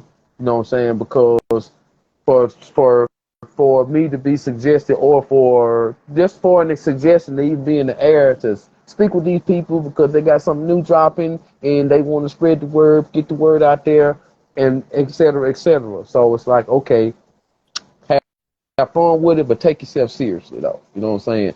If you ain't having fun, then it ain't going to, like you said, Mr. Art, you're not going to do the job that you want to do smoothly. It'll show. You know what I'm saying? It'll show. You know what I'm saying?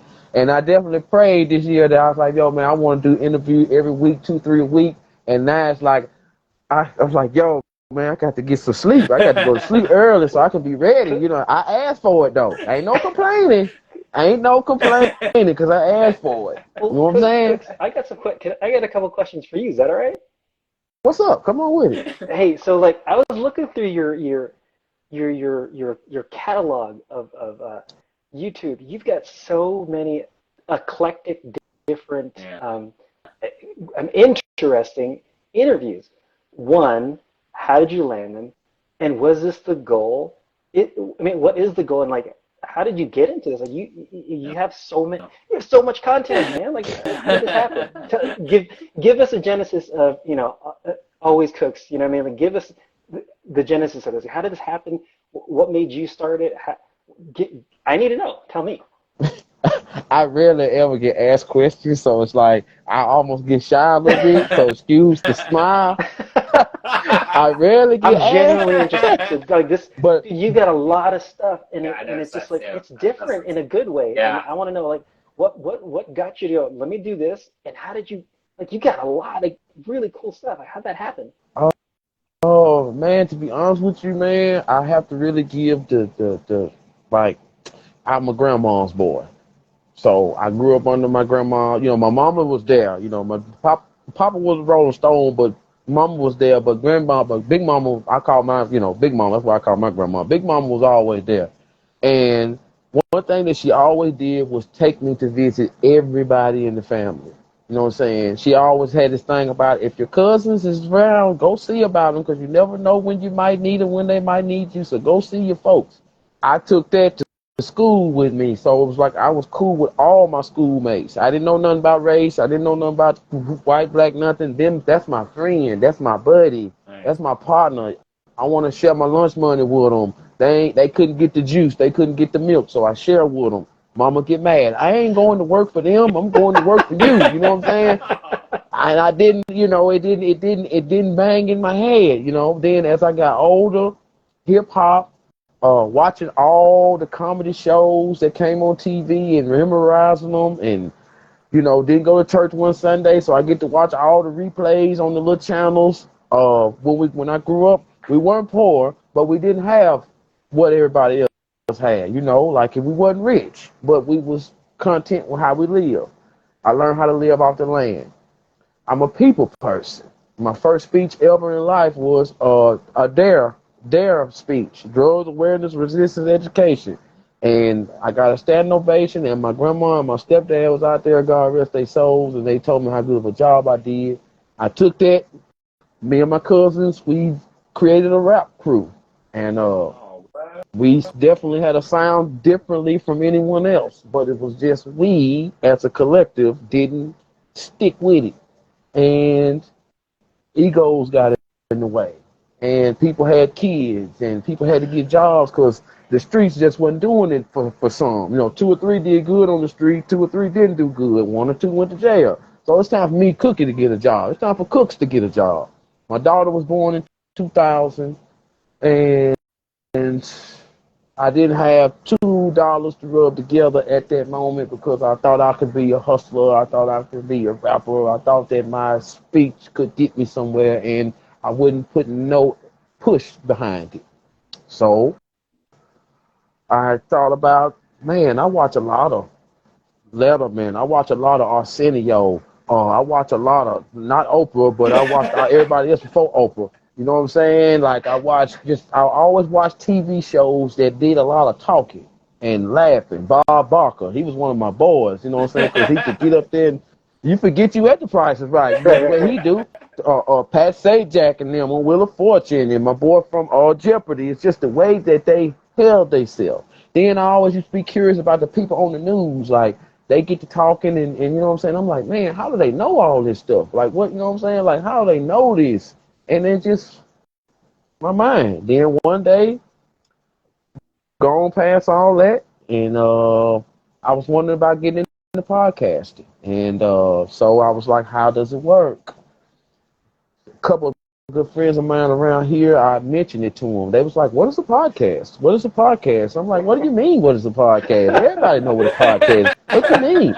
No, what is a podcast? What's that? What's that? What's that? Then when I show them the information, now, let me squeeze this in there. One of my homeboys, he was my friend since kindergarten. He's still living to the day. We've been boys since '85. He had just got out of prison, and he didn't know what he was going to do with his life. So he just sat in his basement with the gnats and the spider webs and just getting messed up every day. Yo, man, check out, you know what I'm saying? Let's do the podcast because I know your energy. I know you. Like, me and you can do this. I know you. What's a podcast, man? What's that? What's that? Fast forward the story. I go back to his crib about 2 weeks later, and something that I said woke him up. Now he's got an iPhone, he got a laptop, he's got all these horror. He's a big Jason Voorhees fan, so he got all the horror figurines, posters, old stuff. He planned on going to the horror con. To make that long story short, you know what I'm saying? I'm doing it now, man, just to inspire people because I was inspired to. So if there's anything that I can do to help someone, anything I can do to show my interest, respect, you know what I mean, that can benefit everyone, even if it ain't what someone else might expect, at least I'm showing that you're noticed. I'm showing people that they're noticed. Because you don't get a lot of people out here to just say, hey, you did a pretty good job. Hey, it's good to see you. Hey, take it easy, all right? My mom holler back. You know, you don't get that much just from random people. Of course, our closest buddies and those family members and those people, you know what I'm saying? Like, I'm working a job right now where some people don't even tell each other hi or bye. They just want to tell you the rules, tell you what to do, and then go. You know what I'm saying? Yeah. It's like, I don't want to be like that. Like, I podcast because I just want to learn more. I just want to learn more. I just want to learn more. You know what I'm saying? And it just, the world just keeps on rotating, you know what I mean? So, you know, basically that's really where everything came from, man. And I just want to just be better than yesterday. I just want to be a better man than I was yesterday. I'll tell you, that's coming through. Yeah. I mean, this is, I could see your passion, and then I love the amount of homework you did, you know, on us. Like, you're doing it right, man. Like, it feels genuine, your questions. I appreciate you. I mean, I love that you went so far into my Instagram. You found that photo of me with a Lego thing, which is really, it's super weird. But at the same time, like, if I didn't like it, I wouldn't have posted it. But like, it was just like, I was like, man, Cooks is doing some good research. He's digging deep, and he's not just from the photo, but then even throughout this interview, it's like, it's coming through. It's whatever you're trying to do, which to me, it's funny because my wife is asking, so what's Cook's podcast about? I'm like, I think you said what I was telling her, which was, I think he wants to uplift, he wants to learn and provide a place for people to share and just provide a positive environment. I mean, I don't know if that's exactly what it is, but it feels kind of like, and I think you kind of echoed a little bit of that too. So if that's the case, I think you're being pretty darn successful. I don't think it's too far from becoming bigger, and I'm glad to be part of it this early on. Thank you for having us, man. This is cool. Oh, yeah. I feel your passion, man. That's important, and like we said, if it's not in there, it's going to show, and it really shows. So thank you. Appreciate you, man. Well, thank y'all too, man. And before we right here at the end, I got one last question. But before, I have to give y'all some of the bonus round. It wouldn't be a Kush 24 podcast show if I didn't get to do the Kush 24 podcast bonus round with y'all. You know what I'm saying? It's this or that question.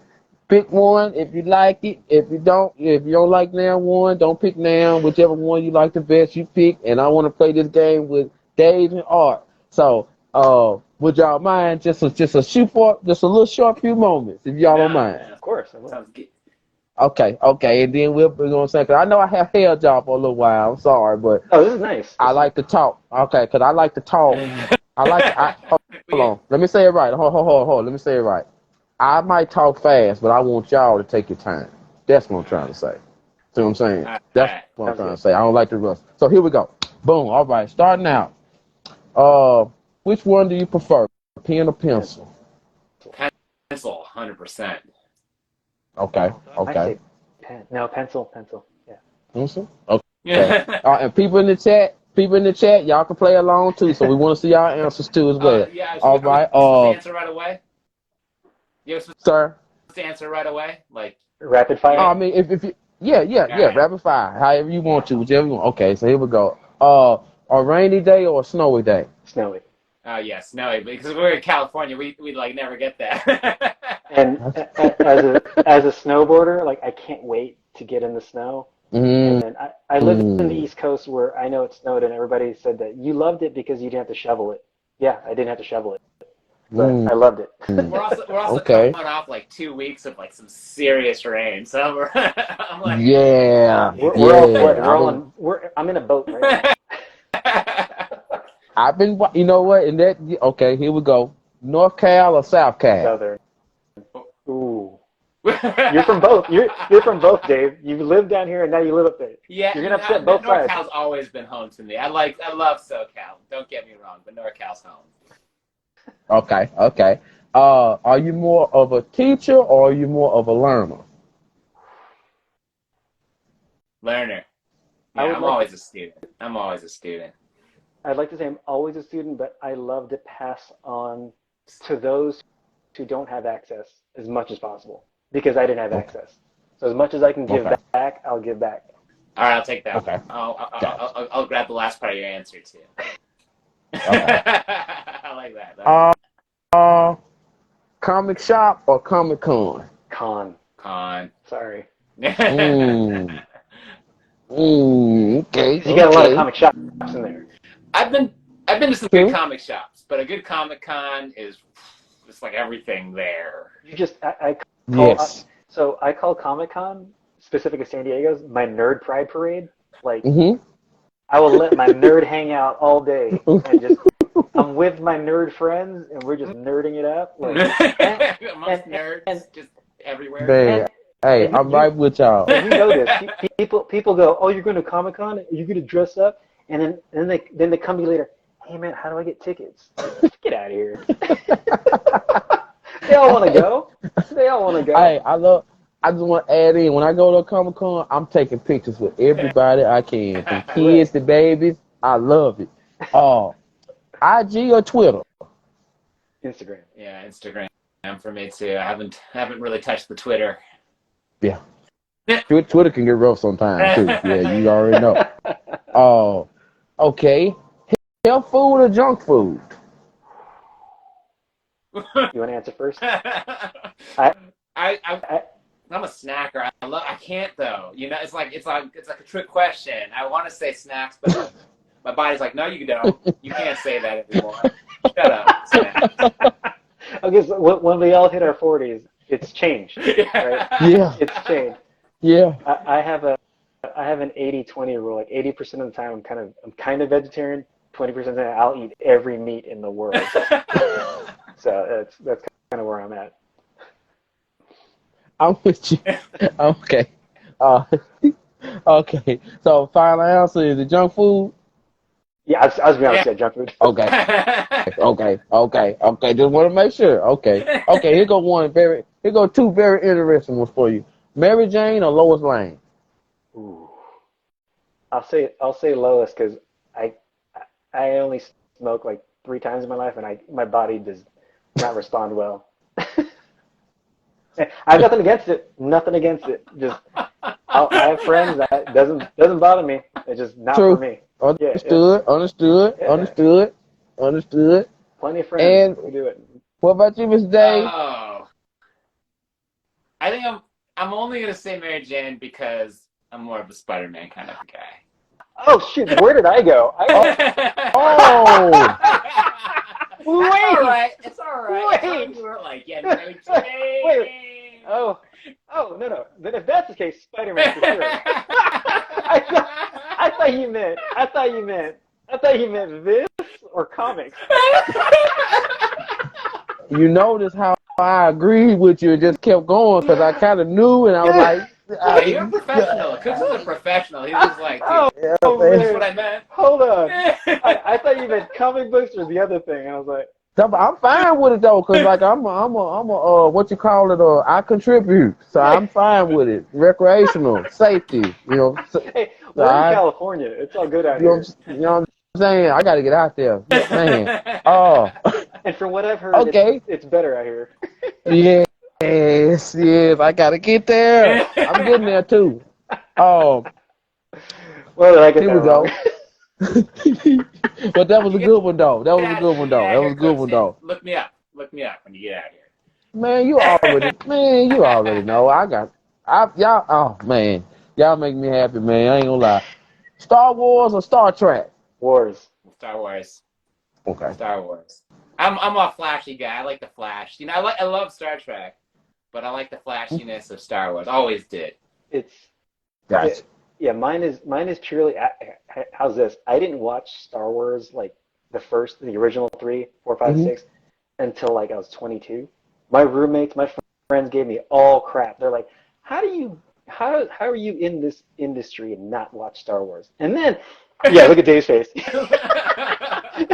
And then the only reason I'm so into it now is because that's how my son and I connected. We started to watch Clone Wars, and for me, that's like the Star Wars, is Clone Wars, Rebels, all the long form stuff. So good, so good. Oh, Yeah, yeah. that's the good. That's when Anakin was actually cool. Was Clone Wars. See, yeah, I know I waited a while to watch them. I still don't. I'm probably gonna have to go back and watch again because the first three is supposed to be the last three, and then that's where I fell off at. I'm like, I don't like what y'all mean. Like, why they make them first if they supposed to be last? What are you talking about? You know what I'm saying? And then once they explained it to me, I'm like, oh, okay, I guess I get it now. So So, you're a Star Trek yeah, guy? Your answer is Star Trek? man, I love Star Trek, and then the Next Generation with Picard and them, and Jordy and all them was my ones. Okay. You know, those are my All right. ones. I stayed up late to watch You know, those. I've recently gone back and rewatched the very early Star Trek, and you know what? Many of it still holds up. I very much enjoy that first run of Star Trek. It's some good stuff.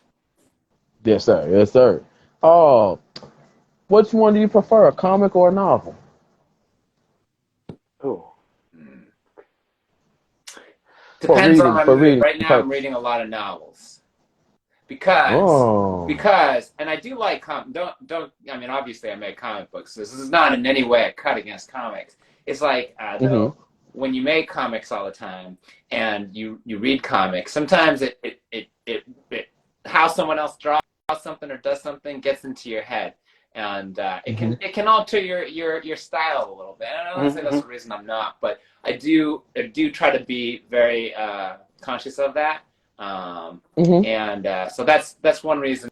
But I think when I talk about how I like comic books because you can make them fast, but novels, you know, like at least prose, right, can be done so quickly. So you've got some really cutting edge ideas in a lot of those stories, and that's kind of what I like to try to find in novels. So.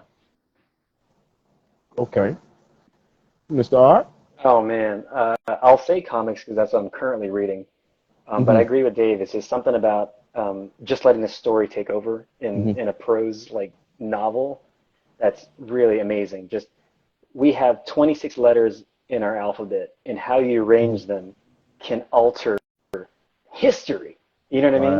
The power of 26 letters can create so much energy between just people, and just it's amazing what we could do with just 26 characters, and how you put them on a page and how you feel from that, how you make an ad. It's just amazing to me what letters can do. Think about it. So like every revolution started with just a few words. You know what I mean? It's just amazing.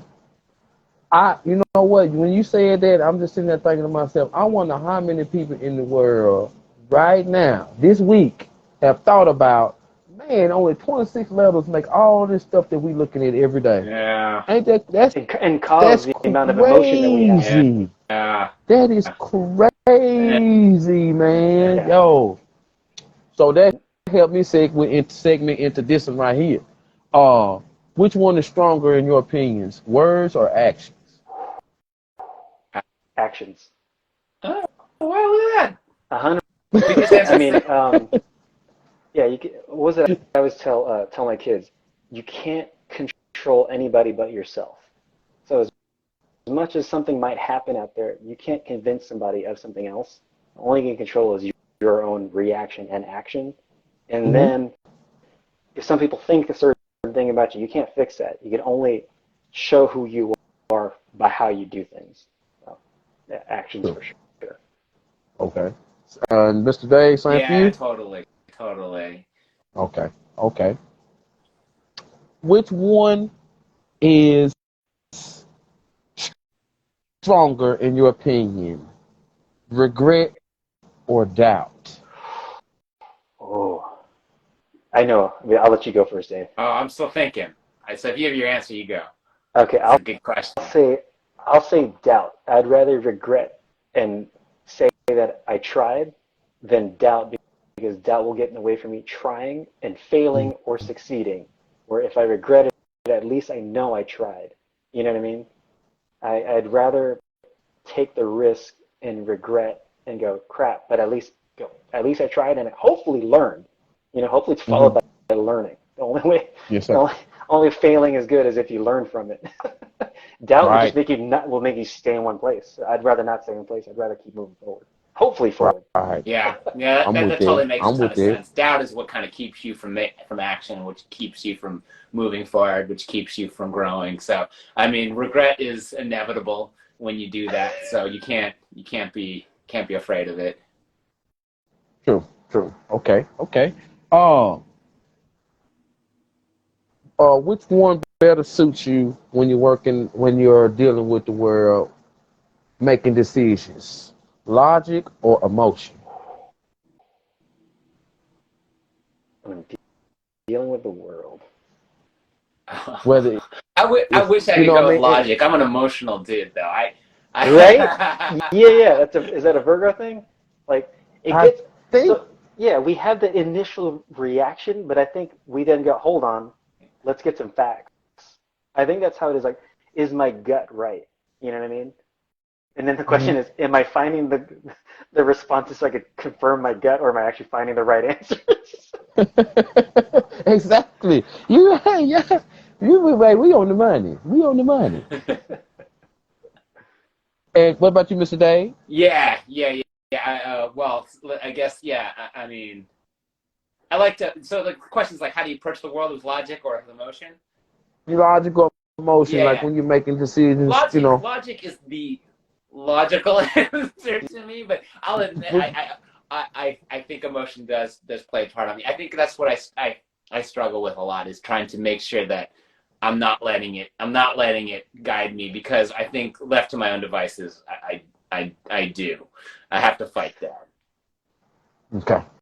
Yeah. I know I can be a sensitive person, you know what I'm saying? But I think it's the situations or scenarios that we be in. Something that we really care about emotionally, we're gonna make the logical right answer. I think that makes sense. That makes sense, Virgo Yeah, brother? So I think what we you're do like is kind of combining the two and being like, they're all the same. yeah. So I think we respond logically, but with emotion. Does that make sense? So we will That give a makes plenty of straight sense. answer, but then put some emotion to give it that gravitas. I think that's kind of what.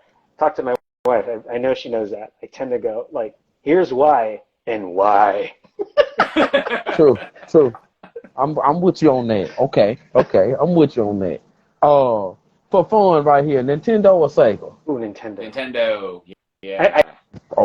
by the Okay. way, I still have my old school Nintendo, Super Nintendo, and Sega hooked up to an old CRT in my garage. So you mean tell me you can turn on one at any time and just get at it? Oh yeah, I could go play some Punch Out right now. Oh, I could play some Zelda. I could play I can go play some Sonic. What do you need? I got Streets of Rage. Oh, I was just oh, playing Punch Out. Actually, that's so funny you should say that. I just was playing it the other day, and I have oh probably like it's been like 30 years, right? man. And I'm not as good at that game as I remember. Like I thought I was I really never beat good. Tyson. I never beat Tyson. He always knocks me out. I can still Never Mario fast enough. go 3. fast. I knew Mario that immediately. I 3? still had Mario 3. that. That's the That's my one. Mario 3, Ninja Gaiden, and the Turtles game. Oh, Oh yeah. Yes. Yep. did you see Yeah. they remade that? They put like a whole collection of all the Ninja Turtle games in one cartridge, all of them. No, Yeah, for every I have console, not. like every Oh iteration my of the God. Turtles game. Yeah. Go ahead and lose a few Man. hours. Yeah. Yeah, I need to get back with it, man, because I can't. It seems like the age took me out. It's like all I know to do now is just work. You know what I'm saying? I don't know what it's like to hold the Right, controller right, no more. I need to get right. back in it though. Yeah, Now I play my cell phone games. You know, yeah, them keep me going, but those suck compared to They're not the what we same. talked about. yeah, Not yeah, the yeah, same. yeah. There's an element of skill required to master like older Nintendo games that's just like on par with like learning like chess. Yeah, there's a Yeah. so my favorite Nintendo game that my friends and I recently repurchased from GameStop was Dodgeball, Super Dodgeball. Oh, oh yeah. Did I That's play another that one I was one? most recently playing. It's super Oh, weird. It's such an amazing like two-player game. It's really Like you all said, about there's a being China, skill. though. dog. Oh, I I like that. mean, like, they're OP compared to the rest of the teams, right? Right? Yeah. Yeah, Yeah. yeah. Okay. All right. A few more left. Transformers or Voltron? Oh, hold on. I got both. I I got Voltron, got the that. original. This is the one I had as a kid. And then I got Optimus. You can't do that to me. That's where You I can't. got this. That's where I got that from. I said, You can I'm only gonna get pick him one right here. art. Yep, yep. Hold Gotta on. pick one art ski. I'll, s- uh, Sorry, Voltron. I'll say Transformers, man. I actually grew up watching the cartoon more, and Mirage is my character. Like, love Mirage, man. Like, dude. Oh man, you got him too. Yeah, but Ooh, I like, like that. I got the original Voltron too. Like, OG Voltron right there. Ooh. Can you pick him up? I mean, can I see him? Could you mind? Can I meet him? Oh And if you man, I the love sticker that. in the back, if it says is it GB36, that's how you know it's the real thing. There's a lot of Oh my fake God, ones out there that don't have this got to have the metallic real sticker. on there. Yeah, it's got to say Got to have the real. GB36. Man, that's fresh. Yeah. Mm. And I like that. All right, what about you, Mr. Dave? You know what? I had my time with Voltron too, but Transformers all the way. Like that was what I fell in love with that show when I was a kid. And I still remember that movie. Do you guys remember when they came out with the movie? Oh, I got Oh I got yeah, the poster right here somewhere. You I want? had the poster we too, got the and poster man, I thought with that the was the greatest movie ever. I was like, man, I laughed, I cried. Well, It was like action, adventure. It was like the best thing ever. So yeah, so when Transformers. Spike said the word shit in the middle of the movie, it was like a big deal. Spike said shit like off screen, and then when they killed Optimus, so that was a move by Hasbro to help sell more like future toys. hmm But they didn't realize the backlash that they were going to get, which was like you killed our leader, and so they got Shock. they hmm got huge backlash for that. Yeah, it was I didn't just like, realize it was why would you backlash. kill Optimus? I certainly cried. I do. I do. Yeah, that was the thing. A lot of kids cried and was just like, "What are you doing? We I want to sell certainly was more a tear toys." jerky That's environment, man. rough. That's rough. Oh, and my friend, one of my partner, S455 in the company, he want to know, was that a metal belt, Voltron? Metal belt. Oh, oh yeah, it's metal. He's metal. That's Yeah. definitely metal Okay. for sure. Got a lot of Yeah. a lot of my buddies is collectors of comics and figures and all that stuff. So whenever they see, my partner Six Element, one of my brothers is in here now. He has a YouTube channel, and I I'm gonna think tell him. Have you met him? Or heard of him? I Because if not, think I'm gonna bridge that up to get y'all on the YouTube channel, man. I And think possibly all four of I y'all. believe we are in contact with with Reno, right? Okay. Yeah, Yeah, yeah. yeah. We're actually I'm going to respond to Reno today. He just emailed me last night. You heard him, Six. You heard him. You're looking You forward heard to him it, now. man. Be We could ready. we could Be ready, we could man. talk Be ready. All about these right. figures. Yes. Oh, he love all you. It's coming. Oh, I can talk already tell. Right on. Oh, is the glass half empty or is the glass half Oh, full? it's got to be full, Full half full. for You can't live sure. life like that. Can't. I can't. Cannot. My brother. Oh, Happiness. which would you prefer, success or happiness? Happiness. I think we've all experienced some form of success and not been happy. Yeah. You know what I mean? Yeah. Like it's just temporary. Yeah. You're right. Yeah. Yeah. Yeah. Oh. Yeah, I got to think, because sometimes your head go back. Here's a real quick one. Are you a day person or a night person? Oh, good, Dave. Night. I know what I am. Night. I Night. like to stay up. I like to burn the midnight oil. Yeah, I will. Like I said, when everybody's asleep, that's when I get the most work done. If I'm not too Yeah. tired, but it's just like, okay, everybody's asleep. Okay, now I can start writing. I can start drawing more. Just kind of the whole world is quiet. All right, Sleep. hmm shut up. Everybody, shut Yeah. up. Let me work. Yeah. That's it. That's it. Okay. Which one would you rather have? The ultimate confidence or the ultimate awareness? Oh, awareness for sure. Yeah. I've seen people that have ultimate confidence. They get themselves in a lot of trouble. And they're not aware. You know what I mean? It's like you can be confident and walk into a place and get, and not know that there's, gunfire.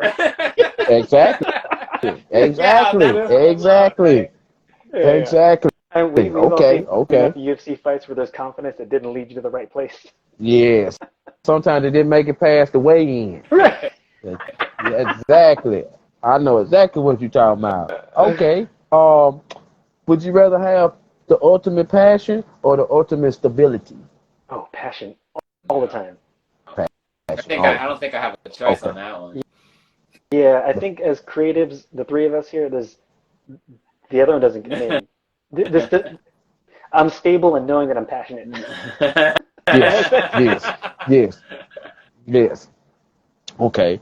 Here's one that'll hit you real close. From the word period, kindness or honesty, which one is more important to you? I'll let you go first, Dave. Oof. I don't think you have to be dishonest to be kind. So I think that's where I go, but not meaning that I'll lie to someone to not hurt their feelings. I probably won't say something, but because I do think honesty is very important. I don't think they're mutually exclusive though. Certainly. Okay. 100%. I agree that kindness means more. It just okay. So an example is I might get a comic and not love it. I don't have to put out in the world that I hate it. You know what I mean? Yes. I could always then read another comic and put out in the world, I love this one, but not have to talk bad about the other one. And a rule that I have with my kids is, and including the F word, I say just be fucking cool. Be nice. Yeah. Be fucking cool. Like there's no reason to be. You can be honest and kind in your honest response. I mean, in your honest response, it could be kind. I don't have to say I hate your face. You say not right now. It's not a good time. That's it. That's it. That's it. It's hard to get people around me to learn that, man. That's it right there. Man. I swear, man, they got us too separated, man. They don't want us to stay in the same state. They don't want us.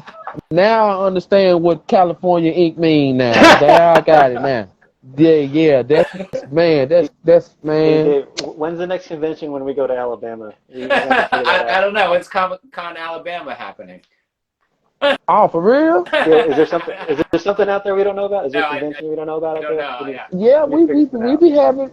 Hey man, if y'all, hey man, yeah, we got to talk about that, man. I got some buddies that love to know y'all, man, in the comic book world, like collecting stuff.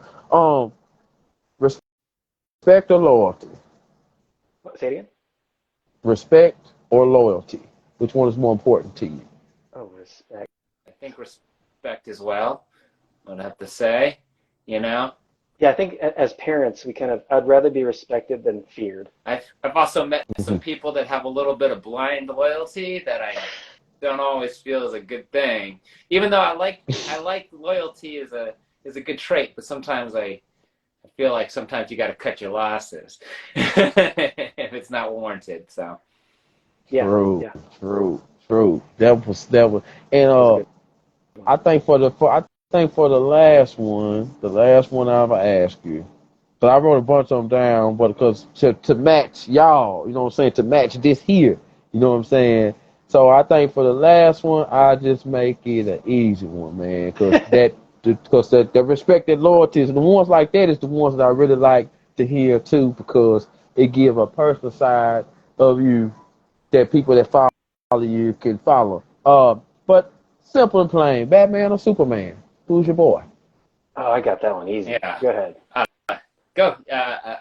Batman. Yes. Definitely. Yes. Yeah, Batman. Because we can be Batman. Yeah. We can be Batman. You know what I mean? Yeah. You know what I mean? Let me do a whole bunch of burpees and give me like some gadgets, and then some elasticity back in my joints. You know what I mean? You know what I mean? Like, maybe not. But like Superman, I can't fly. I can't. That's not real. Batman could be real. It's called Iron Man. You know what I mean? Like, he owes us something. You owe us something, boy. Hey, that's. I think Hey, Batman's man, a I little bit want. too hung up on vengeance. That's my only problem with him. I'm like, that whole vengeance angle, that's unhealthy. Yeah. That's unhealthy for him. Superman's just like, no, well, you know what?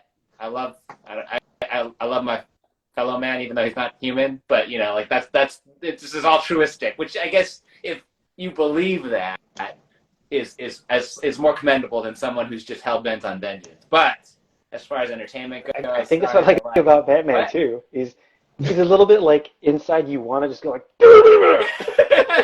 Yeah. but we don't do that because it's not right. Give me a That's mask. true, man. That's true. That's true. Hey, man, this has been totally fun. Thank you for playing the bonus round. I know I kept y'all a little while, but like when you talking good, it's hard to rush good conversation, and I'm not the one to do I that. agree. So thank y'all for the time that y'all didn't mind coming and sitting and talking and letting us know, what I'm saying, your inners. Let us know more about the book. So we'll end it with this right here. Let us know where to find the book, when it's dropping, things like that you want people to know when it comes time when you drop. Because you're dropping next Monday, right? Correct. Okay. Yeah. So what would you want us to know? The most important thing is Monday we're launching our Kickstarter at CaliforniaInc.com. I'm sorry, CaliforniaIncComic.com. So it's long-winded. CaliforniaIncComic.com. And you'll find everything there. That's the most important thing. And then if you could follow Dave at it's Dave Law. Yeah, on ITS Instagram. Dave Law. I thought it was fun when I came up with it, but everyone's just like, "Oh, what's your handle?" I'm like, "It's Dave Law." And they're like, "Dave Law." No, there's that. No. No, I like it. It's Dave Law. It's Dave Law, yeah. Yeah. And then same for our Instagram. It's at California Inc. Comic. That's our handle for the comic specifically. And if you want to follow me outside of the comic, it's at Art Ebuen, ARTEBUEN. But most important thing is CaliforniaIncComic.com on Monday. And if you want to hit notify today, that's even better. So that'd be great. No pressure. Hope you like it. Well, I'm definitely following you guys. I'm definitely gonna go back and hit the button, reminder button, Notify. and notify button. Yes, thank you. I'm that's something I got to work on. I got to start reading dictionary. I got to start working on my word usage. Cause I can't just get by with the way I talk, even though it's friendly and welcome. I got to know a little bit more. So that's something that I got to work on right there. You know what I'm saying? So. And if I had your interview skills, No Cooks, way, man, this was great, dude. I appreciate you, man. This was good stuff. Absolutely. Hey, man, thanks so much for having us. It's a lot of fun to talk to you, Cooks.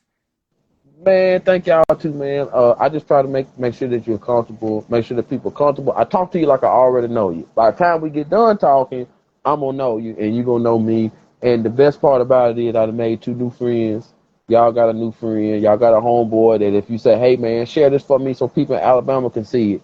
I ain't even gotta say yeah, just send it. Just send anything y'all want to send that you want shared, people to view. You know what I'm saying? Just send it. I'm already watching y'all pages. I hit the notification slide.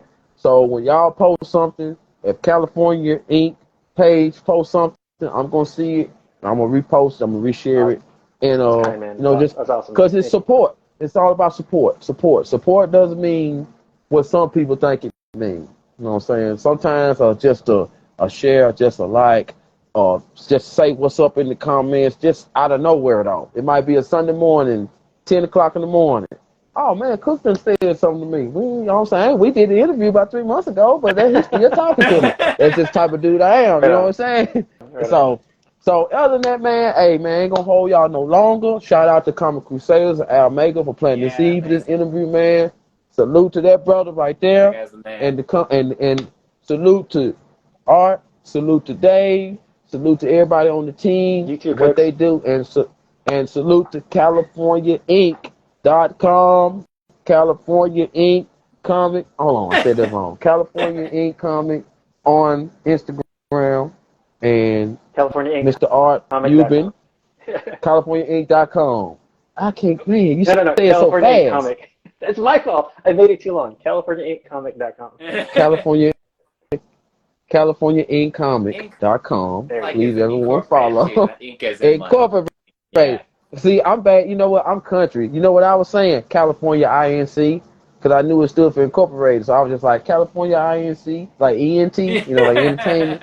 But that's a different story. That's not what y'all mean. I hate messing up folks' stuff. Anyway, please, everyone, follow this. Those that tune in now and later, please follow. And hey, man, once again, it's great meeting y'all, my Virgo brothers. It's so great meeting y'all. Hey, one more thing. I'm September the 10th. What about y'all? 19th. Oh, dang, real close. Right there at the same That's line. right. No wonder. That's right. You're gonna get a happy Baby. birthday. September party in Alabama. We got to do it. September party. Hey, come on, man. I can get the. I got some partners over there at the Holiday Inn and all that. I can get the little. We can get the little party room, but we'll talk about that in the DMs anyway, man. Dave Hey, will bring man. some stuff from California, right? Huh? Say that one more time. I was saying, Mr. Art. Dave will bring some stuff from California. Okay. Hey. But hey, I can't read those books. Yeah. You know what I'm saying? Keep it smooth and smart. I can't wait to read those books. I'm pretty sure the pages are great. I can't wait. I know the art's gonna be crazy. Oh yeah. Hey man, straight up though, man. I was supposed to let y'all go about 5-10 minutes ago, but I just it's too good talking with y'all. So enjoy your day. I know y'all over there in Cali. I know the sun's shining good. So y'all get out there and enjoy y'all day or whatever y'all doing. Much love to you and your families and the team. And thank you. All right. Thanks, Cooks. Thanks, everyone. All right, y'all. Appreciate you guys. One love. Talk Hey soon. man, appreciate you too, man.